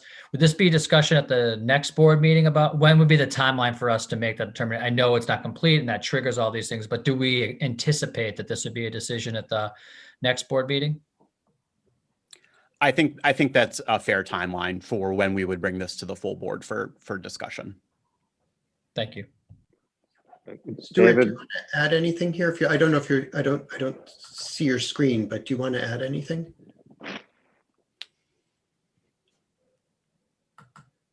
I wonder if Stuart stepped away for a minute. David, Chris Kreider here. Oh, Chris, go ahead, please. Yeah. Is there any reason why we can't schedule a hearing today, even though we don't know enough? We can always cancel a hearing, but I'm with David Cutler and Tim here that we don't want to be squeezed, and we have the ability to request a hearing. Is there anything that prohibits us from requesting a hearing now and getting that scheduled? So just to clarify, it's the public hearing is something that the Department of Public Health conducts, and there's a process for setting that up. I think to your broader point about when the Health Policy Commission may need to make a decision on this and to meet all of the timelines may, as you were suggesting, require us to schedule an additional board meeting if needed to kind of make sure that we're aligning with all of this. And that has been our previous practice as well. I believe we actually did have to schedule an additional board meeting the previous time that we did comment. So no, not there yet, and certainly don't want to prejudge or prejudice our initial review here. But we will do whatever it takes to meet the timelines if the board deems it appropriate that we prepare a comment. Yeah, so far it seems like people are sensing that I'm sensing that people think we will want to file a comment. So the comment could be great. I mean, we should no prejudging of anything. Good. Are there any other things, David Seltz, on the agenda before I? Okay, hearing nothing. Barbara, in our usual practice, we've left you minus 10 minutes between meetings, for which I would say I apologize, but I believe it's getting old. Well, I think that the agenda that you had, David, is certainly required every minute of that time. However, I will meet you later privately and we'll discuss how you. I will donate 10 minutes to you, Barbara. Perfect. Actually, I was expecting a cup of coffee, David, but that's okay. I am happy to do that. Okay. Thank you, everybody. And obviously, we're forgoing our promised 5-minute break, but that's okay. We have a very packed agenda. And so without any further ado, I would like to call the meeting to order and ask us to move directly into the minutes and ask if there are any, if we can have a motion for us to adopt the minutes. So moved. Thank you, Marty. And is there a second? Yeah, I'll second. Okay, thank you, Chris. It's been moved and seconded. So are there any additions or corrections to the minutes? Okay, hearing none then, Colleen, I think we go to you for a roll call vote. And I know Dr. Berwick had to step away. Yes, I'll start with you, Chair Blakeney. Yes, I approve. Commissioner Cohen? Yes. Commissioner Kreider? Yes. And Undersecretary Peters? I believe she stepped away as well, Colleen. Thank you. Okay, we have quorum. Okay, thank you. This agenda is filled with some very fascinating work. And so I want to turn it immediately over to Kelly Hall, who will tee up our first presentation. Kelly? Thanks so much, Commissioner, and good morning, the rest. We're delighted to be here today. For those of you who were able to attend our most recent board meeting, we had a really great discussion of standards for ACO certification. That's ACO LEAP 2022. And as part of that conversation, a number of sort of broader landscape questions were posed by commissioners. And so we have invited Mike Stanek to come back and to, try to respond to those questions and provide not only some context for how ACOs are functioning in Massachusetts, but also provide some perspective on what the national landscape looks like. So with that, let me turn it over to Mike. Thank you, Kelly. Good morning, commissioners. Morning, Mike. We'll start off with some refreshers about who the certified ACOs in Massachusetts are and what we know about them. Then we'll zoom out a bit and consider how the ACO landscape has compared with the landscape nationally. And then we'll trace the direction in which ACOs and ACO programs more generally around the country have been evolving. We'll be going through a fair amount of material, so please feel free to jump in at any point along the way with any questions or discussion. So to start at the beginning, ACOs are groups of healthcare providers who voluntarily enter into contracts in which they're held accountable for the quality and total cost of care for a specific population. These contracts are also known as alternative payment methods, usually global budget risk contracts. And while that APM contracting arrangement is a payment innovation, the underlying goal of revamping payment incentives and linking providers under a common umbrella is to facilitate and encourage the transformation of care delivery.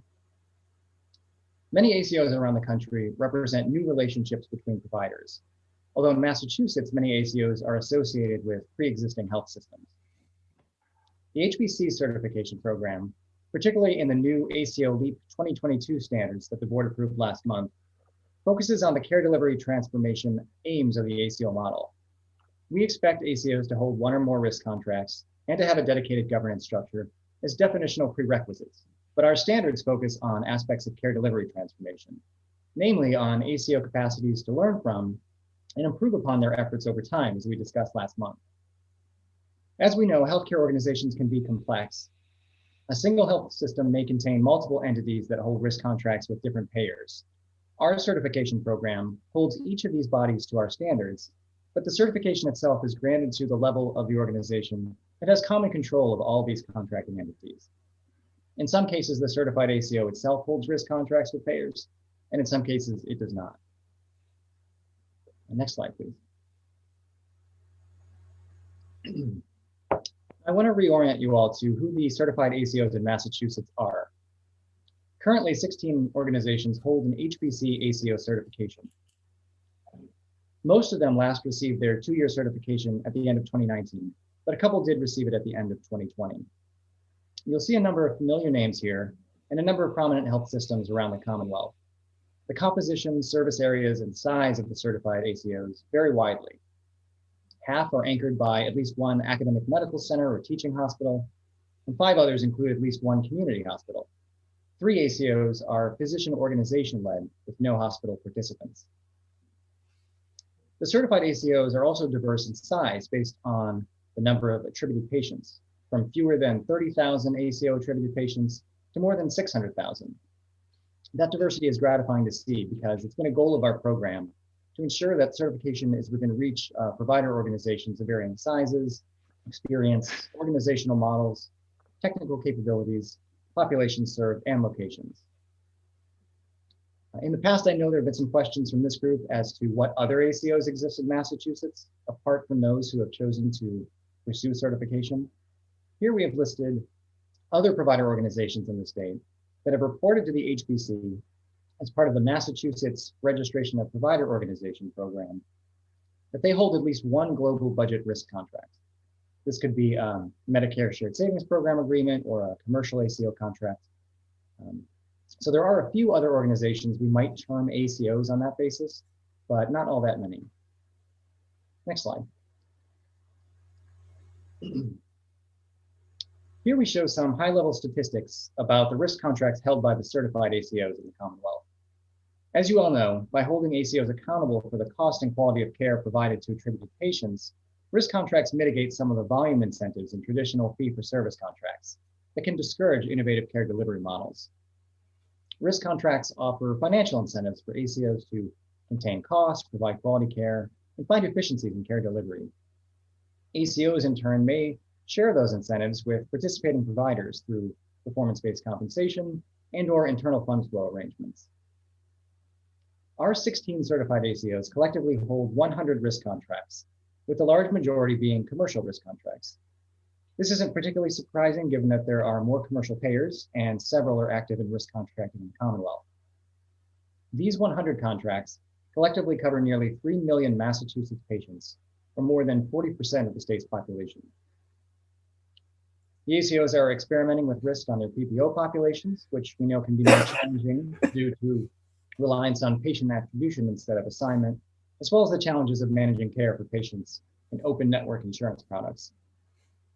Two-sided, also known as downside risk, in which ACOs are responsible for paying back a portion of payments that exceed the ACO's budget, are very common. The overwhelming majority of certified ACO patients are in contracts that have some degree of downside risk. The number of contracts and covered lives is overall comparable to what we saw in the first round of certification just over 3 years ago. That's probably not surprising given that so far under the program, we have 2 data points for each ACO that are 2 years apart at the time of certification and at the time of recertification. Payer contracts tend to be multi-year agreements, so we might not expect to see any major changes in a 2-year interval. Next slide, please.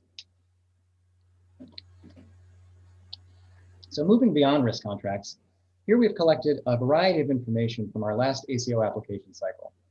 I won't read everything here. We have some great information on these topics and data points on the HBC website. But just to call out a few, we saw evidence of ACOs making progress on behavioral health integration, both in terms of developing strategies for BHI, and in some cases, an increasing integration in some of their participating primary care practices. We learned a bit about how ACOs convert the external financial incentives in their risk contracts with payers into internal incentives for participating providers. Just under half of the ACOs are encouraging a double-digit portion of provider compensation to be linked to performance. And we've seen that in measuring performance for purposes of distributing shared savings earned under risk contracts, or in otherwise linking compensation to performance, quality, patient experience data, costs, and citizenship are common factors considered. Every certified ACO reported having strategies in place to address unnecessary utilization in at least 2 areas of low-value care, with imaging and prescribing being the most common priority areas for such strategies. The certified ACOs are pursuing a variety of approaches to reducing low-value care, including use of variation reporting among clinicians, distribution of evidence-based guidelines and other provider education initiatives, and development of clinical guidelines, algorithms, and clinical decision support tools.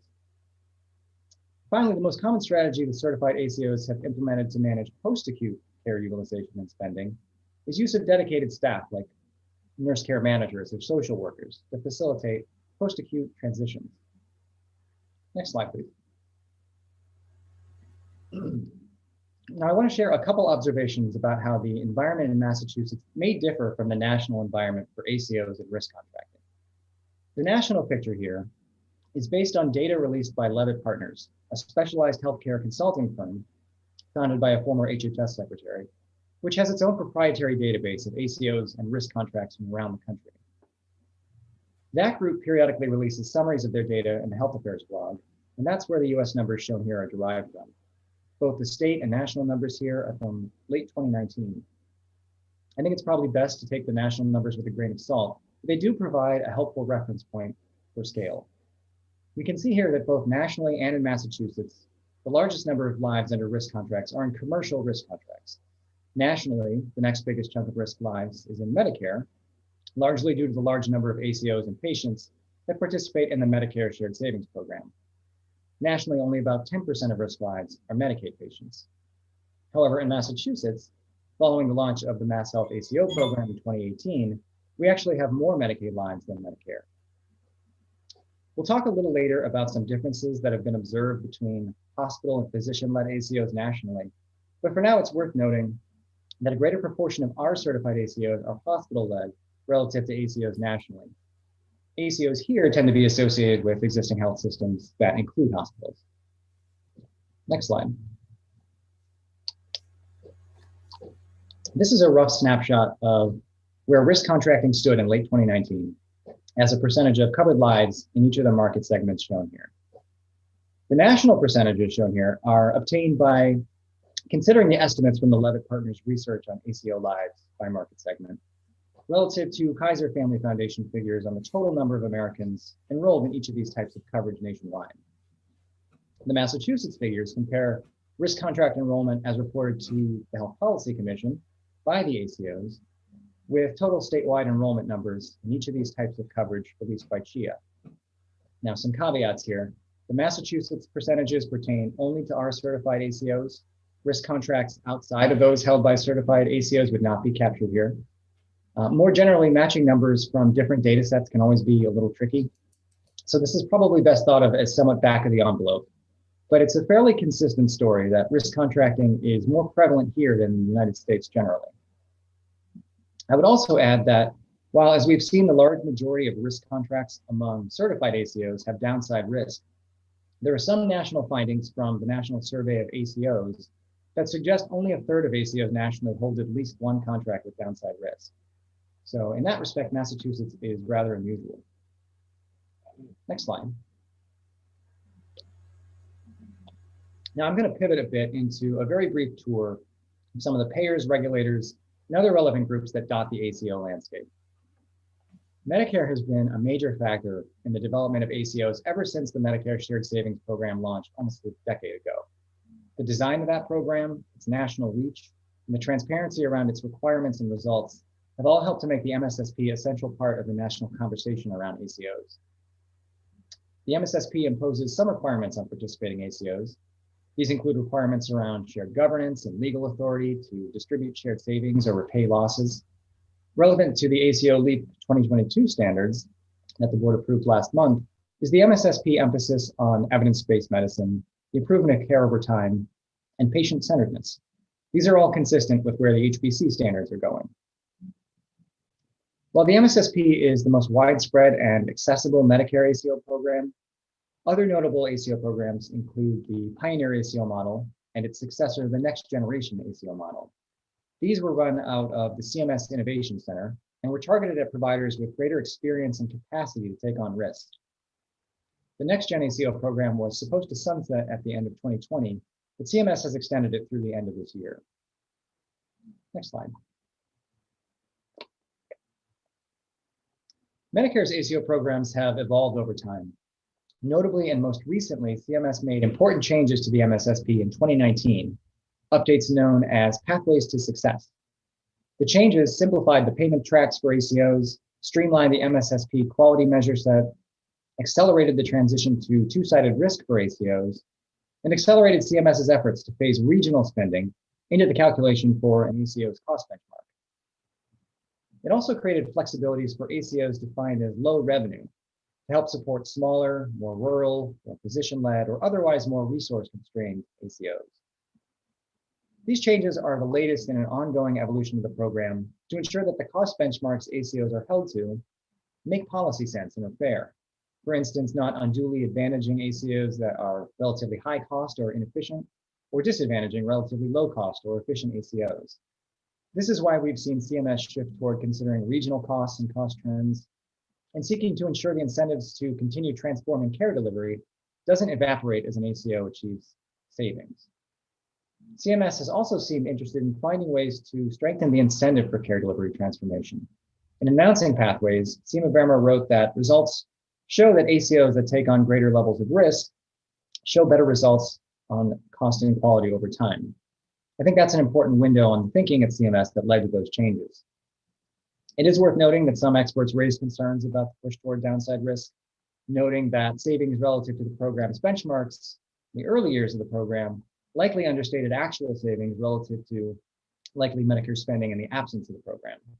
To the extent that the changes under Pathways push high spending ACOs with the most savings potential to exit or avoid the program, then overall costs nationwide would be adversely affected.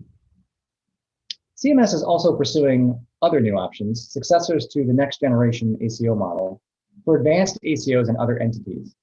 These new models, known as direct contracting models, will place greater emphasis on capitated payment options and expand the reach of Medicare's ACO programs to providers in the Medicare Advantage space and even Medicaid managed care organizations. The first implementation period for this program launched last October. The first actual performance year begins in April, and 51 organizations are in the initial cohort. Next slide, please. The MSSP has several years of performance results to consider at this point, and I thought this might be of interest to you, commissioners.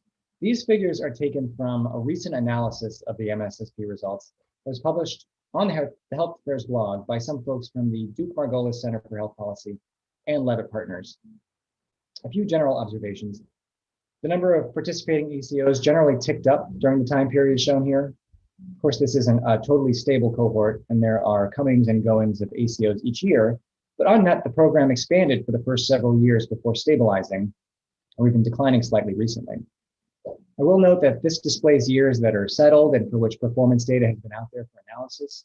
We do know that the number of ACOs in MSSP did decline to 517 in 2020 and currently stands at 477, perhaps in part due to a freeze on new applications during COVID. You can see that over time, over the time period shown here, the percentages of ACOs achieving savings relative to their benchmarks and the percentage of ACOs achieving enough savings to earn shared savings bonuses has generally been growing. The net savings under the program grew over this period as well. The program as a whole has achieved net savings for 3 straight years, though considerable variability exists among the participating ACOs. A few other findings from this group of researchers that have been described in the past and some of which may sound familiar. Initially, smaller and physician-led ACOs in MSSP produced net savings for Medicare, while hospital-led ACOs did not. But by the 6th performance year, so 2018, ACOs of all sizes and types were achieving net savings, though physician-led ACOs experienced the largest net per beneficiary savings in 2018, and that pattern held true in 2019 as well. But it is worth noting again that ACO performance still varies widely, even within a given category of ACO. Next slide, please. Even though we discussed previously that at a national level, Medicaid has lagged commercial payers and Medicare at adopting the ACO model and risk contracts with providers, many states have been pushing in this direction. Some states have stepped up to encourage the ACO model using one of the bigger levers available to state policymakers, their role as payers. This graphic was developed by the Center for Healthcare Strategies and is a couple of years old now, but on the whole, I believe it still fairly accurately reflects the national landscape. The details of each state's Medicaid ACO models, and even the names that they use to refer to ACOs, vary across states, but Medicaid programs have increasingly moved toward accountable care models over the past several years. This is true of states running the gamut of political leanings, geographies, sizes, and so on. So just to provide a few examples, for nearly a decade, Minnesota's Medicaid program has recognized integrated health partnerships, as they call the ACOs, under a payment model that resembles that of the Medicare Shared Savings Program. The state recognizes 26 of these ACOs, including major health systems like the Mayo Clinic and Hennepin Healthcare System. Maine Care has in place an Accountable Communities program that offers a shared savings model to 4 participating ACOs. Idaho is in the process of launching a Medicaid ACO program with 2-sided risk that they call the Healthy Connections Value Care Program when COVID hit. Implementation of that program has been pushed back to this summer. Rhode Island is a heavily managed care state, so while the state has set the parameters for its Medicaid Accountable Entities program, the actual contracts are between the provider organizations serving as accountable entities and Medicaid managed care organizations. Similarly, other states like Delaware and Utah have moved to encourage ACOs through their Medicaid managed care programs. And of course, here in Massachusetts, in 2018, the MassHealth program restructured around the ACO model. The MassHealth ACO program recognized ACOs of 3 different organizational models, as well as community-based entities that work with ACOs to provide care management and coordination to certain members, particularly with respect to behavioral health and long-term services and supports. Next slide, please. A small number of states, Massachusetts of course included, have programs in place to certify or recognize multi-payer ACOs within their borders. We know the HBC certification program is aimed at facilitating care delivery transformation in the Commonwealth and further seeks to build knowledge and transparency about ACO approaches. Vermont has been implementing an all-payer model in which Medicare participates via a waiver from the CMS Innovation Center.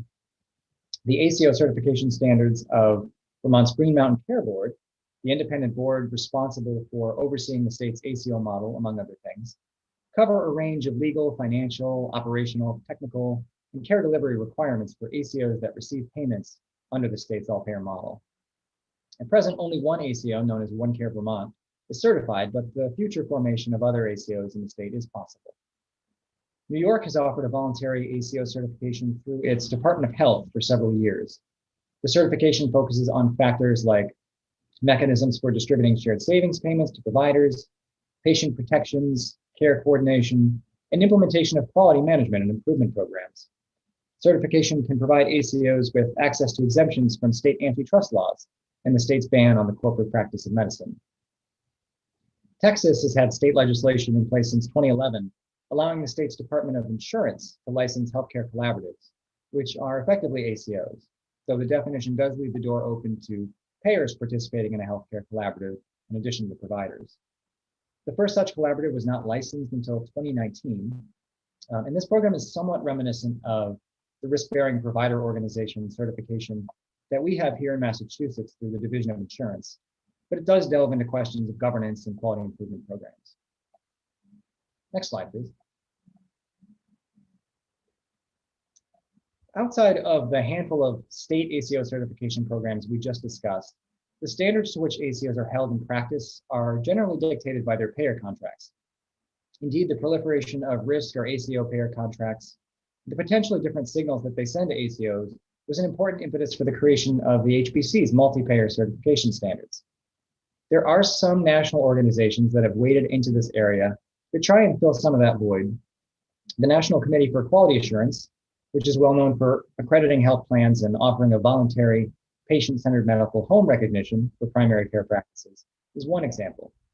NCQA, building off its established PCMH program, did offer an ACO accreditation, but that program was retired 2 years ago. To our knowledge, the only national organization offering an ACO accreditation at this time is URAC. URAC is an organization that started off focusing on utilization review, but expanded over the last 30 years, offering accreditation to a variety of providers, programs, and plans in various areas. At this time, URAC's directory of accredited organizations shows 0 organizations with its ACO accreditation. Now, generally, there are some thematic echoes between some of what URAC and formerly NCQA have focused on in their standards and what the HBC is promoting in the ACO LEAP 2022 standards that were approved last month. Here I'm speaking of an emphasis on population health, consumer-centeredness, and performance improvement. Next slide, please. There's still a great deal of activity around the country in terms of studying ACOs, convening ACOs, and otherwise supporting or encouraging ACOs. This is far from an exhaustive list, but rather is just a sampling of some notable organizations working in this space.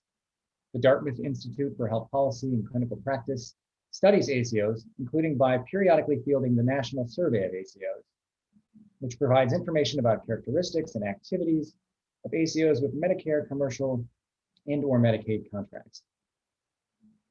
We've discussed Levitt Partners and the proprietary database of Medicaid, Medicare, and commercial ACOs that it maintains.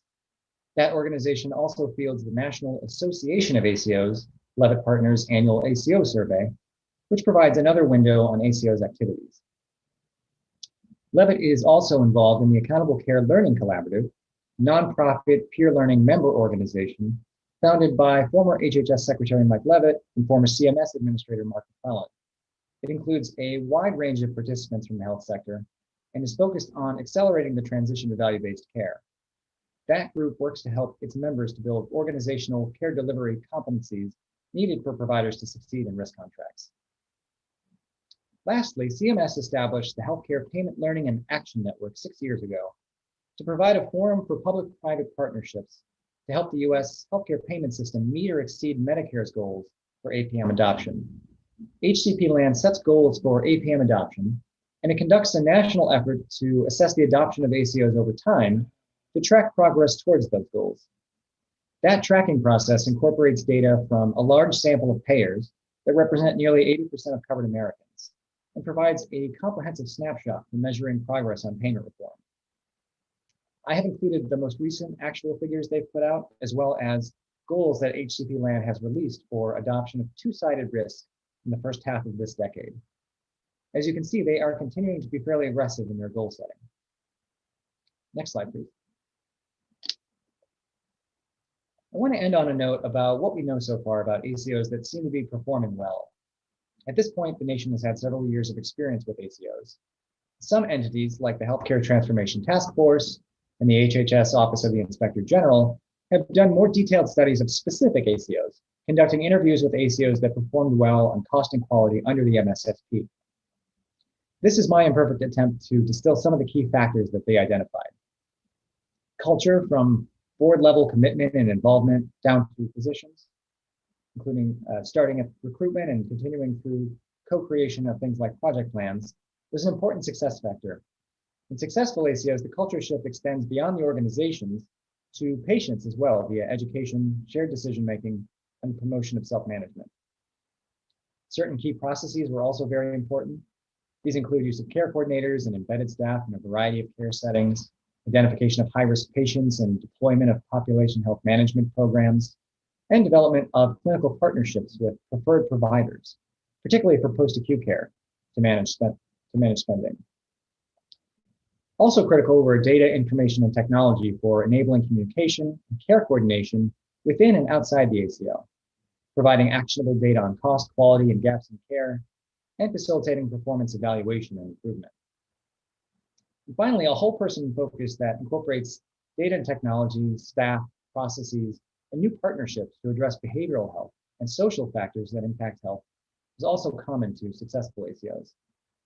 None of this is particularly shocking, but it's certainly in line with where the HPC certification program is going with the ACO LEAP 2022 standards. With that, commissioners, I'm happy to take any questions and open this up for discussion.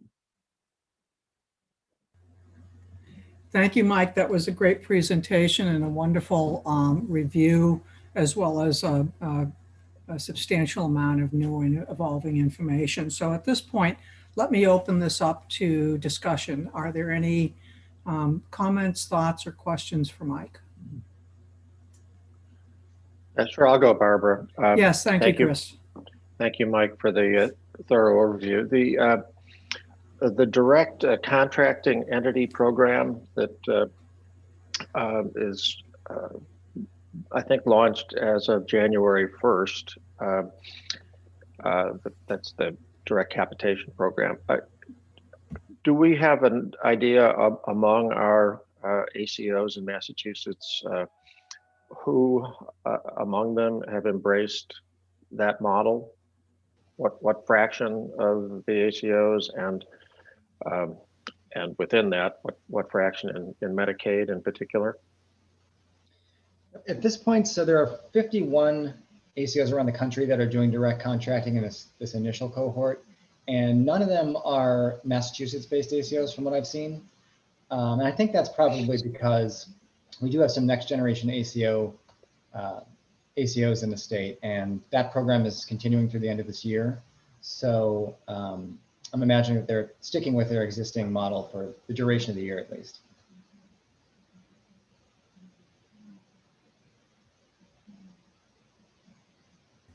Thank you, Chris. Are there any other questions?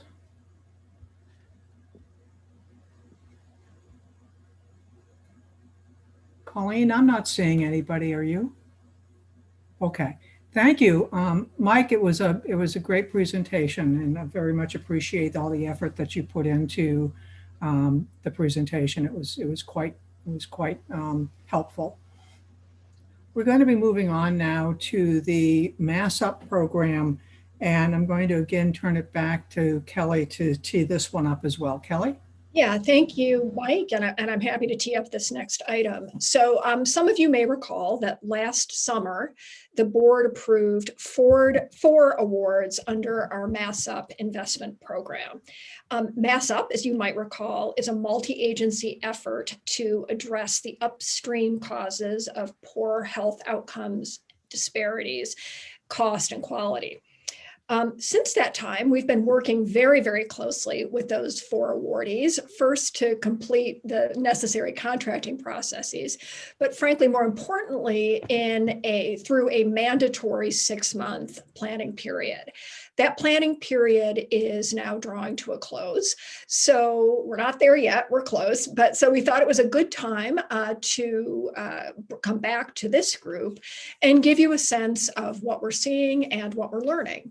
So with that, let me turn it over to Courtney Anderson. Good morning, commissioners. As Kelly just described, it's been a while since we've given an update on our investment program, MassUP.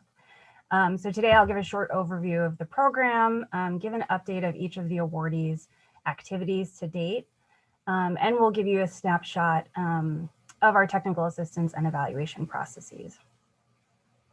As a reminder, as Kelly just said, the purpose of this program is to build on or expand existing efforts to implement programs that move further upstream to address the social determinants of health and root causes of health inequity. We've awarded 4 partnerships between healthcare provider organizations and community organizations, which will work to address food security or economic stability in a specific community for a total of 3 years. An important and perhaps unique component of the MassUP partnerships is that they are required to establish an equitable governance structure among the partners. And if you go back one slide, I'm still on the other one. Thanks. So as I was saying, the MassUP partnerships were required to establish an equitable governance structure among the partners. We weren't prescriptive about how this governance structure should be established or run, but it is a high priority for each partnership to ensure that all participating voices are equally represented. You'll see as I review the partnership activities that many of them have focused their planning period efforts on this process. Okay, next slide. So before we dive in, I want to start with a little context. When our team has described the MassUP program, we're frequently asked what kinds of activities these partnerships will do to work upstream. I'll be describing some of the specific partnership activities during this presentation, but to start with, a lot of this work will be about relationship building. So relationship building between the partners and between the partnership and the community within which they work. And you'll hear me discuss this process often today. The reason for this emphasis on relationships is intentional. In order to work upstream to address root causes of health inequity, we believe a durable, sustainable partnership must be built. Health systems and community organizations coming together in this manner will have to move away from traditional, more transactional relationships, such as connecting patients with social workers to sign up for SNAP benefits. If you click again, we'll get the other part of the slide. Thank you. So they'll have to learn to work together in a more trusting way, defining a vision and mission for their work. And they'll also need to ensure that the community understands the partnership and its goals, and that the community will trust them to do this work. By developing these relationships and working to address specific needs of a given community, we believe that these partnerships can begin to address systemic barriers to health equity. And in the long term, this work can lead to better health outcomes in these communities and therefore reduce overutilization of the healthcare system. Next slide. So we've awarded 4 great partnerships that we've been working very closely with. The Hampshire County Food Policy Council, which is focusing on the food system in Hampshire County out in Western Mass. Heal Winchendon, which seeks to address economic stability in the town of Winchendon. The Cross City Coalition, which is focusing efforts on economic stability and mobility in the cities of Chelsea and Revere. And finally, MassUP Springfield, which is addressing the food system in specific neighborhoods in the city of Springfield, Massachusetts. You may have noticed I'm not calling these awards by their healthcare entity with whom we're directly contracting with. This is intentional. We feel that it's important for these partnerships to name themselves and think if it supports the equitable governance structure that we prioritized when designing the program. Next slide, please. So I want to give you a quick snapshot of where we are in the program timeline. As Kelly previewed, we are in the final month of the 6-month planning period. The 4 awardees have already accomplished quite a lot as a cohort. All have hired or reassigned staff to support the partnerships, prioritize establishing equitable governance structures, define their work plans for the implementation period, drafted important components of their measurement plans, and participated in technical assistance opportunities jointly run by the HBC and DPH. Starting March 1st, will mark the start of the 2.5-year implementation period. We can expect the awardees to begin acting on their work plans that they spent the planning period designing, and I'll describe the details of these in subsequent slides. Activities that all of the awardees will do during this period include finalizing their measures and approaches to data collection, and then begin reporting this data to the HPC as part of our evaluation. The awardees will continue to participate in technical assistance and will meet regularly with HPC staff. So HPC staff have been meeting weekly with key members of the partnerships to stay informed and help them do this work. So now I'm going to dive into the specific awardee partnerships and the activities that are unique to their plans. I'm sharing a lot of information for each partnership, so please feel free to interrupt me if you have any questions. So I'll start with Heal Winchendon. This partnership has a multifaceted approach to addressing inequity in their town. Prior to MassUP, a smaller group of organizations collaborated to address inequities and access in the local food system. They have now expanded their partnership and scope as part of our investment program to incorporate economic stability and mobility. The partnership's approach is designed to focus on 3 key areas: equitable access to the food system, economic empowerment, and what they call social inclusion. The priority for the food work stream will be to focus on building a robust food system in town that incorporates community gardens, local farmers, local business owners, and expanded access for residents. The social inclusion focus area seeks to engage community members from a variety of backgrounds and promote their influence in town. This work stream will prioritize engaging youth and adult community members in the partnership as leaders, and also will provide leadership training and pathways to memberships on town boards and other similar entities. Finally, the economic stability work stream, which is the newest facet under MassUP, is built on a philosophy called economic empowerment. This is a community-driven, multi-generational approach to wealth building and economic equity. Activities for this work stream include having financial coaches train community members to develop skills important to personal finance and economic empowerment.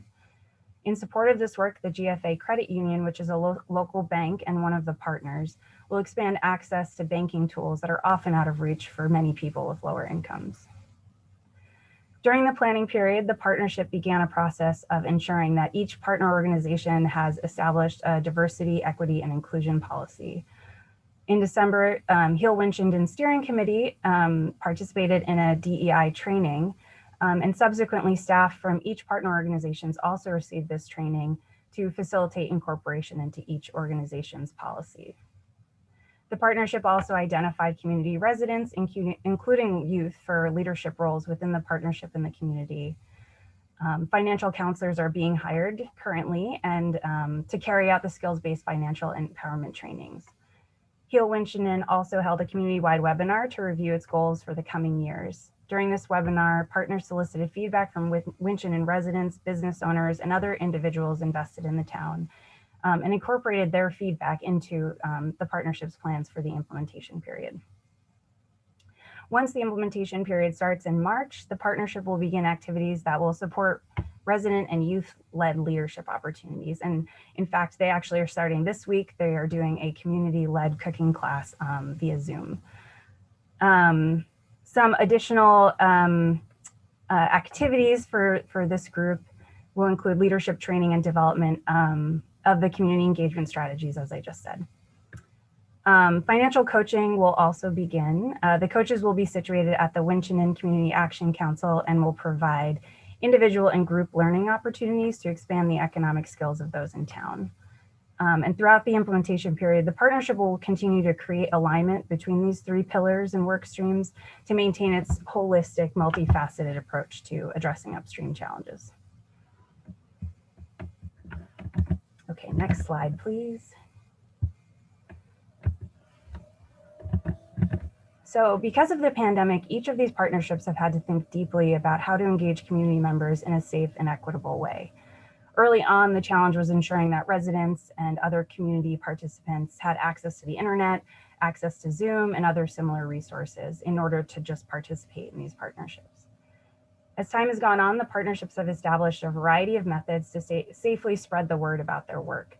Heal Winchendon, for example, has created a 3-page flyer shared electronically and on social media platforms that describes its 3 work streams, expected outcomes that they hope to see at the end of the partnership or at the end of MassUP, and also a description of how this work is different in that it's upstream. This flyer, along with other materials, is intended to teach the community about the work that they're doing, solicit new membership, and gain a general interest of community members. Okay, next slide, please.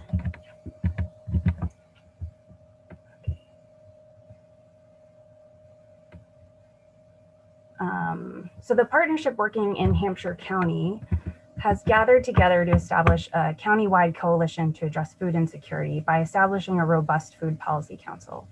We call this partnership the Hampshire County Food Policy Council, but establishing the council itself is going to be the main work of the partnership over the coming months.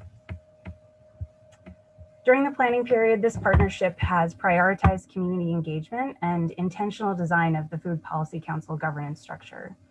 To do this, the partnership has convened a governance circle, which is a group of residents that have experienced food insecurity in some way. This governance circle has met bi-weekly since the summertime to design the equitable governance structure for the Food Policy Council and also consider what additional steps are necessary to launch this council. In addition to this intentional resident governed method of design, the partnership has held 3 community meetings as webinars focusing on issues important to the partnership and the future Food Policy Council. These have been really well attended and have focused on topics ranging from the history of food equity work in the county to also how to combat white supremacy in the food system. These meetings have been beneficial in maintaining a connection with the broader community and keeping future members of the Food Policy Council interested and informed. One way they have been particularly inclusive and innovative for community members is by having a Spanish interpreter present to translate live during these meetings. Finally, the partnership has been supporting community health workers at the partner organization, the Hilltown Community Health Center, to connect individuals who are experiencing food insecurity with necessary resources in the community. As the Food Policy Council evolves and it works to expand and become more interconnected, the goal is to make sure the community health workers are able to connect people experiencing food insecurity with efforts run by the Food Policy Council. Over the coming months, the Food Policy Council will finalize its membership and begin to regularly convene. The council will begin offering small grants to organizations in the county that are trying to affect change in the local food system. And finally, the Food Policy Council will continue to strategize additional upstream activities with input from the wider communities, such as building local community gardens and expanding mobile market programs. Okay, next slide. And maybe I'll pause here. This has been a lot. Are there any questions that I can answer? Courtney, I'm wondering, are these partnerships seeing new partners that have emerged since their application stage? Yes, so a number of the partnerships have added new partners, one of which is for the Cross-City Coalition. One of their main planning period activities was to solicit new membership. And also for the Hampshire County Food Policy Council, they will, over the coming months, begin to include new partners as part of the Food Policy Council as they expand. Thanks. Other questions for Courtney? Yeah, Barbara, Please, I do. Courtney, has there been uptake by supermarkets and grocery stores, and has the private sector been engaged in any way, or is it too early to comment on that? I would say for the Hampshire County Food Policy Council, it's too early to comment. The Heal-Winchenden group, when they were working on exclusively food access, did a feasibility study about whether they can get a supermarket back into the town, and found it was not feasible. So their solution is actually to operate outside of the traditional food system and create their own, connecting with local farmers and business owners to distribute and create access to healthy foods independently of supermarkets. And there are, I'm sorry, go ahead, Chris. Yeah, I was just going to say, I'm aware of initiatives in other states, particularly Missouri, where a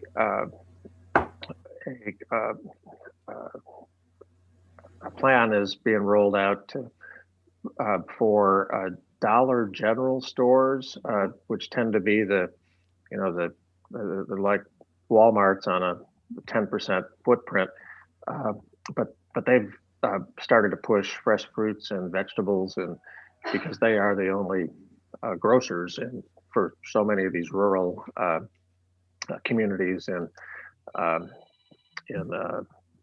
Missouri. So there are some models perhaps to draw from around the country. Yeah, that would be great. Throw that out there. I know one of our awardees did a community-wide survey to see where their community members were shopping for food, and a number of them did find that they were shopping at dollar stores. So I know that a lot of our awardees are reaching out to independent businesses to try and expand access, and looking into that model would be great, especially to provide information to our awardees. So thank you. Courtney, thank you for the presentation. I think this is going to be a particularly fascinating one to watch as it develops. Help me understand just one thing, though. I think I heard you say combating white supremacy. Could you elaborate on that, please? Sure, that was the phrasing that the Hampshire County Food Policy Council chose to use. I think they're looking into, and all of our awardees are emphasizing the importance of addressing racial equity and how that connects to health equity. And that's exactly what the Hampshire County Food Policy Council was looking into. So for that particular presentation, they had a number of representatives from different sectors of the food system, so restaurant owners, local farmers, and distributors as well, talking about how they are working to address racial equity in their work. Okay, thank you. That's helpful. And it just adds to the interest in how over time they move along. Thank you, Courtney. I think Patty has a question. Yeah, a couple of questions. One is, I know you mentioned a Spanish interpreter at, I think, in the Winchendon project, but I guess I'm wondering why all of this information isn't put out in a written form in whatever the predominant second language might be, just for more accessibility. And then my second question is, in areas like Chelsea, which we didn't get to, is there a worry or concern about illegal immigrants accessing these types of services? Is there a fear of being reported or anything along those lines just by accessing these types of benefits? Could you remind me your first question again? I'm sorry. Why the printed material is only in English? So that's something actually we're exploring as state agencies. So we're working in collaboration with the Department of Public Health, who often does translate their materials, and we're seeing how we can do this for the awardees. Yeah. And the Hampshire County Food Policy Council also does in real time translate in written form as well. And to answer your second question, we haven't heard any concerns about illegal immigrants or undocumented people fearing accessing any services. I think hopefully by working upstream, we're offering services to all people, but we'll keep an eye on that concern. Yeah. Thank you. And Courtney, I apologize. We need to let you finish. I think you have, as Patty reminds us, there's another site. Great. Let me finish up the two awardees and then we can wrap up there. Thank you.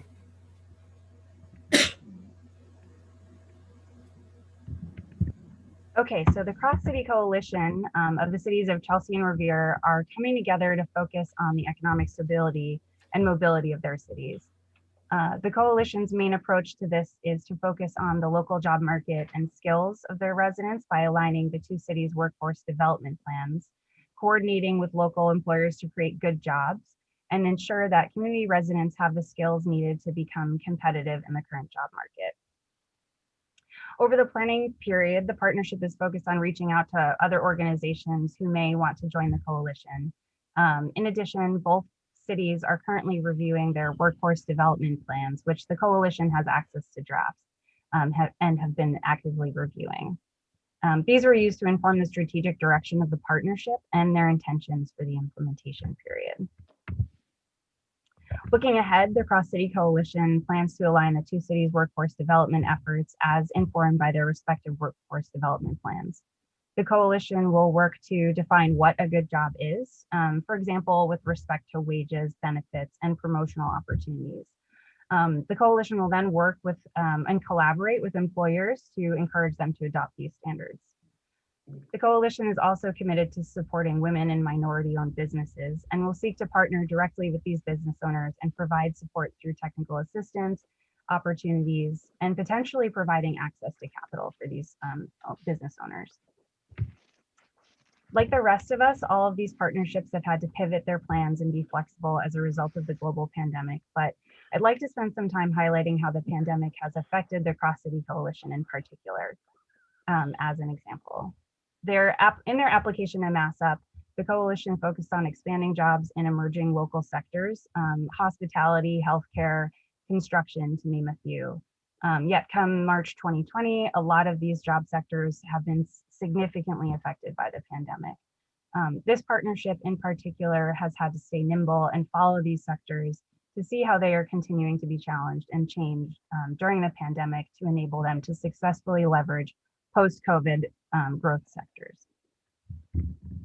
Next slide, please. And then last, but certainly not least, is MassUP Springfield, a partnership focusing on the North End, South End, Mason Square, and downtown Metro Central neighborhoods in the city of Springfield. This partnership is working together to address food systems and security in their city. The partnership has spent a lot of time in the planning period on establishing and solidifying its equitable governance structure. In particular, all of the partners took a dismantling racism training and then utilized this framework that they learned in the training in working with its partnership. The partnership, as a result, is committed to centering a racial justice perspective in their meetings and their work. The MassUP Springfield partnership created a collaboration charter during the planning period that clarifies the mission and vision of the partnership. It identifies the roles of each partner, outlines methods for decision-making and conflict resolution. The charter also includes a list of definitions for a shared vocabulary for the partnership. So we think this is a great way for partners to make sure they're all on the same page about what they're talking about. It's clear what they all mean when they speak of racism, social determinants of health, or systems change. Moving into their plans for the implementation period, the partnership is looking to engage with the food retailers in Springfield to expand locations of affordable, healthy food. They'll also offer leadership skills building opportunities for residents, specifically honing these skills in addressing food justice and health and racial equity. The partnership is also going to be working hard on improving availability of and access to SNAP and HIP benefits.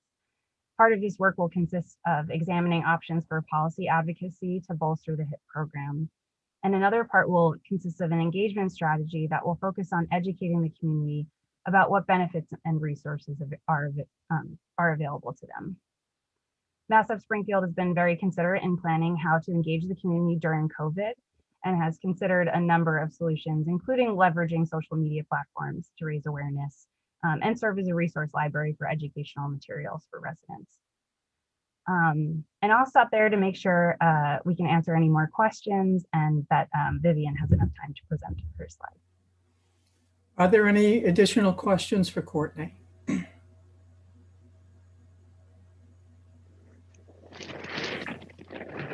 Okay, hold on, just let me check one thing. Thank you, Courtney, thank you. This whole program is exciting. I'm sure we're all looking forward to seeing what develops from all of these 4 different sites. One of the things that I hope that develops from this is that we see in each one of these agencies involved in each one of these programs that there is at least some culture change from as the outcome of the work from working together in ways that perhaps they haven't done before. So what we want to see is built-in connections and avenues for shared development of new solutions to the issue. So we look forward to hearing back from you, and congratulations. I think you've got an interesting and exciting couple of years ahead of you. Thank you. Thank you, Courtney. Our last item of agenda is the MassChallenge HealthTech program, and I'm going to kick back to Kelly and ask her once again to tee this up for us. Absolutely. So thank you so much, Courtney. So just to pivot to our last item, as many of you know, one of the HPC's core strategies revolves around the notion of partnerships, whether with state fellow agencies, external partners, healthcare delivery organizations, with the goal of accelerating and amplifying our impact. One example of one of those partnerships is the HPC's relationship with MassChallenge HealthTech. In the last year, we've worked very closely with MassChallenge HealthTech. And actually, this is when I say we'll reflect mainly on what's going on this year, but we do have a longer history with them. But in any case, in the last year, we've worked with MassChallenge not only in their champion program aimed at connecting organizational champions like the HPC with health-focused startups. But equally important, we've worked closely with them on a mutually beneficial health equity agenda. So I will turn this over to Vivian Jaime, who can share a little bit more detail on that. Vivian? Thank you, Kelly, and good afternoon, commissioners. So before I get into the details of our collaboration with MassChallenge HealthTech, let me first provide some background on MassChallenge, which is a nonprofit organization based in Boston dedicated to supporting innovation and entrepreneurship. So in 2016, Governor Charlie Baker declared Massachusetts a new hub of digital health technology, noting the potential in this sector for creating jobs, attracting investment, and developing solutions that improve healthcare delivery and ultimately help contain healthcare costs. This led to the development of the Massachusetts Digital Health Initiative, a comprehensive public-private partnership to accelerate the competitiveness of the Commonwealth's digital health industry. In the summer of 2016, the Massachusetts eHealth Institute, also known as MHI, the Massachusetts Competitive Partnership, the City of Boston, and MassChallenge all came together to launch MassChallenge HealthTech as part of this initiative. Through their work, MassChallenge HealthTech has helped strengthen the statewide digital health ecosystem, driving economic growth and improving health outcomes here in Massachusetts, while also serving as a central hub for the global digital health innovation community. Next slide, please. A few years ago, the HPC entered a partnership with MassChallenge HealthTech with the goals of promoting community-based providers' access to digital health solutions and identifying digital health startups that address high-priority areas. As part of our collaboration, we participate in MassChallenge HealthTech's core program to leverage vetted startups that address high-priority healthcare challenges. Some of the challenges that we've issued in the past include enhancing time access to behavioral health care, addressing health-related social needs, reducing acute care utilization, and reducing administrative complexity. Like other government agencies, including the Executive Office of Elder Affairs, the Massachusetts Commission for the Blind, the Massachusetts Department of Developmental Services, and the City of Boston, we champion startups working on areas of mutual interest. Our role in this work is as a dedicated advisor. We share resources and data as applicable, and we make linkages to Massachusetts providers, payers, or employers as possible. As I mentioned earlier, one of our goals in our work with MassChallenge HealthTech is to promote collaborations between digital health startups and community-based providers in Massachusetts. While some health systems and hospitals, such as, for example, MGH or Children's Hospital, have in-house innovation teams that can help identify digital health solutions that meet their specific needs, other providers may be unable to have dedicated resources for this purpose. Community-based providers in particular serve high-need populations and are often resource-strapped. Our goal is to enhance community-based providers' access to these solutions through community-building events, developing market resources, and offering scholarships to fund pilots with community-based providers, including HPC awardees. Lastly, through our work with MassChallenge, we're able to engage with the digital health community in driving innovation in key policy areas. This year, as Kelly mentioned, in line with the HPC's health equity framework, we have taken advantage of our relationship with MassChallenge HealthTech to amplify and accelerate progress in health equity. We've done this both through the Champion program as well as a broader health equity initiative. Next slide, please. As I mentioned earlier, the HPC participates as a champion in MassChallenge HealthTech's core program. This year, we issued 3 challenge areas: increasing access to behavioral health services, particularly for underserved populations, addressing health-related social needs by promoting seamless coordination among providers, community-based organizations, and patients, and improving maternal health and well-being for Black birthing people. The program received 384 startup applications from over 35 countries and 210 cities. We reviewed and scored 36 applications. We met and heard presentations from 9 startups, and in the end, we extended offers to 3 startups. We will be working with these startups as a dedicated advisor through the end of May. Next slide, please. Now I'll share a little bit more about the 3 startups that we'll be working with. It is worth noting that in addition to addressing our challenge areas, all 3 startups are taking different approaches to reducing inequities in care, health outcomes, and patient experience for people of color. HUD is a platform that connects patients of color with health and medical professionals of color who specifically understand their cultural, physical, and mental needs. They are also developing and piloting an e-learning, self-guided cultural competency curriculum for providers, which they will be piloting in collaboration with the City of Boston as part of the program this year. Lastly, they aim to reduce disparities in care and outcomes for people of color by offering tools and resources to ensure that patients obtain preventive screenings. Next, SOCHI is a digital health program that informs and empowers new and expecting parents through outcomes-driven and evidence-based information. SOCHI aims to improve outcomes for birth givers and reduce unnecessary and costly interventions such as C-sections through culturally tailored birth and infant care classes and birth planning tools. Lastly, Wolomi is a digital community that offers support to women of color to improve maternal health outcomes. In addition to offering peer support, Wolomi also connects mothers with clinically sound and culturally competent content and links them to resources. They also complete depression screenings for all of their members. In addition to working with these 3 startups as a dedicated advisor, we will also be awarding 2 $20,000 scholarships for startups in this year's cohort to pilot their solution with a Massachusetts community-based provider.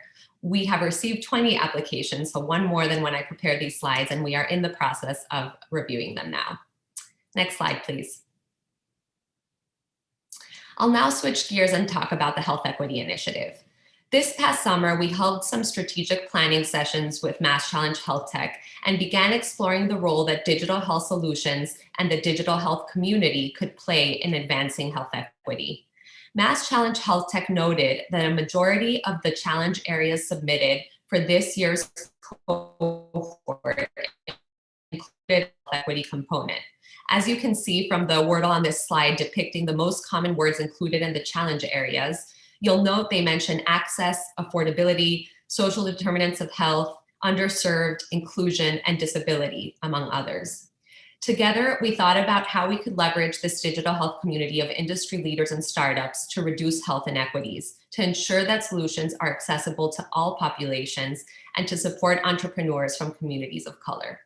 We came up with 3 pathways to advance these goals, each of which I'll cover in subsequent slides. The first is convening MassChallenge HealthTech's partner community to explore how we can each contribute to this shared effort and to establish accountability. The second involves revamping the MassChallenge HealthTech core program to include more entrepreneurs of color. And the third is developing an action-oriented health equity event series. Next slide, please. So this slide is meant to illustrate how MassChallenge HealthTech redesigned every stage of their core program to better support entrepreneurs from diverse backgrounds. Each triangle represents a change in their process. They first increased the number of applicants from communities of color that have been underrepresented in the past by promoting the program at new communities and universities. They also require champions to complete implicit bias training prior to reviewing startup applications and prior to meeting with startups. These efforts resulted in a cohort of 30 startups, over 53% of which are led by a self-identifying female, which is a big deal in this space, and over 56% of which are led by a founder of color. Nearly 17% self-identify as Black, 23% as Asian, and 10% as Hispanic or Latinx. Additionally, MassChallenge HealthTech required that all champions and startups set at least one health equity focused goal for their collaborations. Next slide, please. As I mentioned earlier, MassChallenge HealthTech also convened their partner community to identify shared priorities and surface opportunities for collaboration. All of their champion partners were invited to be part of this initiative, and the organizations mentioned on this slide were the ones that ultimately opted in, which include Massachusetts government agencies, Massachusetts providers and payers, and national partners. Next slide, please. Lastly, we've worked with MassChallenge HealthTech to develop and sponsor an action-oriented health equity event series that launched last month. The first event in this series, Lessons from the Field, What Innovators Can Learn from Community Health Centers, took place on January 28th and featured a panel moderated by Dr. Claire Cecile Pierre. Panelists included Michael Curry, President and CEO of the Mass League, Emily Johnson, Director of Community Outreach at Lynn Community Health Center, and Dr. Michael Tang, Chief Behavioral Health Officer at the Dimick Center. This event really highlighted how innovative community health centers are and how trusted they are by the community members they serve, especially given that in many cases, they've been seeing the same families for generations, and they also employ people from the communities in which they are located. Panelists articulated how community health centers are well positioned to be valuable partners in developing and piloting digital health solutions and in helping startups understand the wants and needs of diverse populations. I've included a sampling of quotes here, but I really recommend that all of you watch the recording. Next slide, please. Our next event will take place on February 24th on the topic of achieving equity in telehealth access, and will be moderated by our very own Senior Director of Healthcare Transformation and Innovation, Kelly Hall. Panelists will include Dr. Lee Park, Senior Medical Director for Quality and Patient Experience in Digital Health at Mass General Brigham, Dr. Madeline Aviles Hernandez, Outpatient Services Director at the Gandara Center, David Darkangelo, Commissioner at the Mass Commission for the Blind, and Anurag Gupta, Co-Founder and CEO at Tembo Health. So stay tuned for the other events, which we're still in the process of planning and will likely take place in April and May. And I'm happy to open up to answer any questions. Thank you, Vivian. That was a great presentation and very interesting work that I'm sure we'll look forward to following as time evolves. Are there any questions for Vivian at this point? Barbara, just not a question, but really a comment and congratulations to the team. I think the fact that you could operationalize the HPC health equity goals through this program particularly and expand the audience and the reach is terrific. So kudos on great work. Thank you, Marty. Any other comments or questions for Vivian? Vivian, I know you've probably shared it with the commission as a whole, but would you please resend the information about how to access the program on the 24th? Absolutely, I'm happy to do that. Great, thank you. Are there any other questions for Vivian or for Kelly? Hearing none, then Kelly, thank you very much for coordinating and putting together such a great committee meeting. And if there is nothing else, then I'm going to turn it back to David. Thank you, Commissioner. Thank you, commissioners, for really a whirlwind 3 hours through all parts of the Health Policy Commission, really reflecting all of the different levers and work of the agency, from our research and cost trends team to our market oversight team to our healthcare innovation team and our Office of Patient Protection, all working together to try to advance our goals. So really want to commend the staff for an incredible presentations today and a lot of great work. A lot more work to come, commissioners, as noted. And so we look forward to seeing you again soon, next month for our benchmark hearing.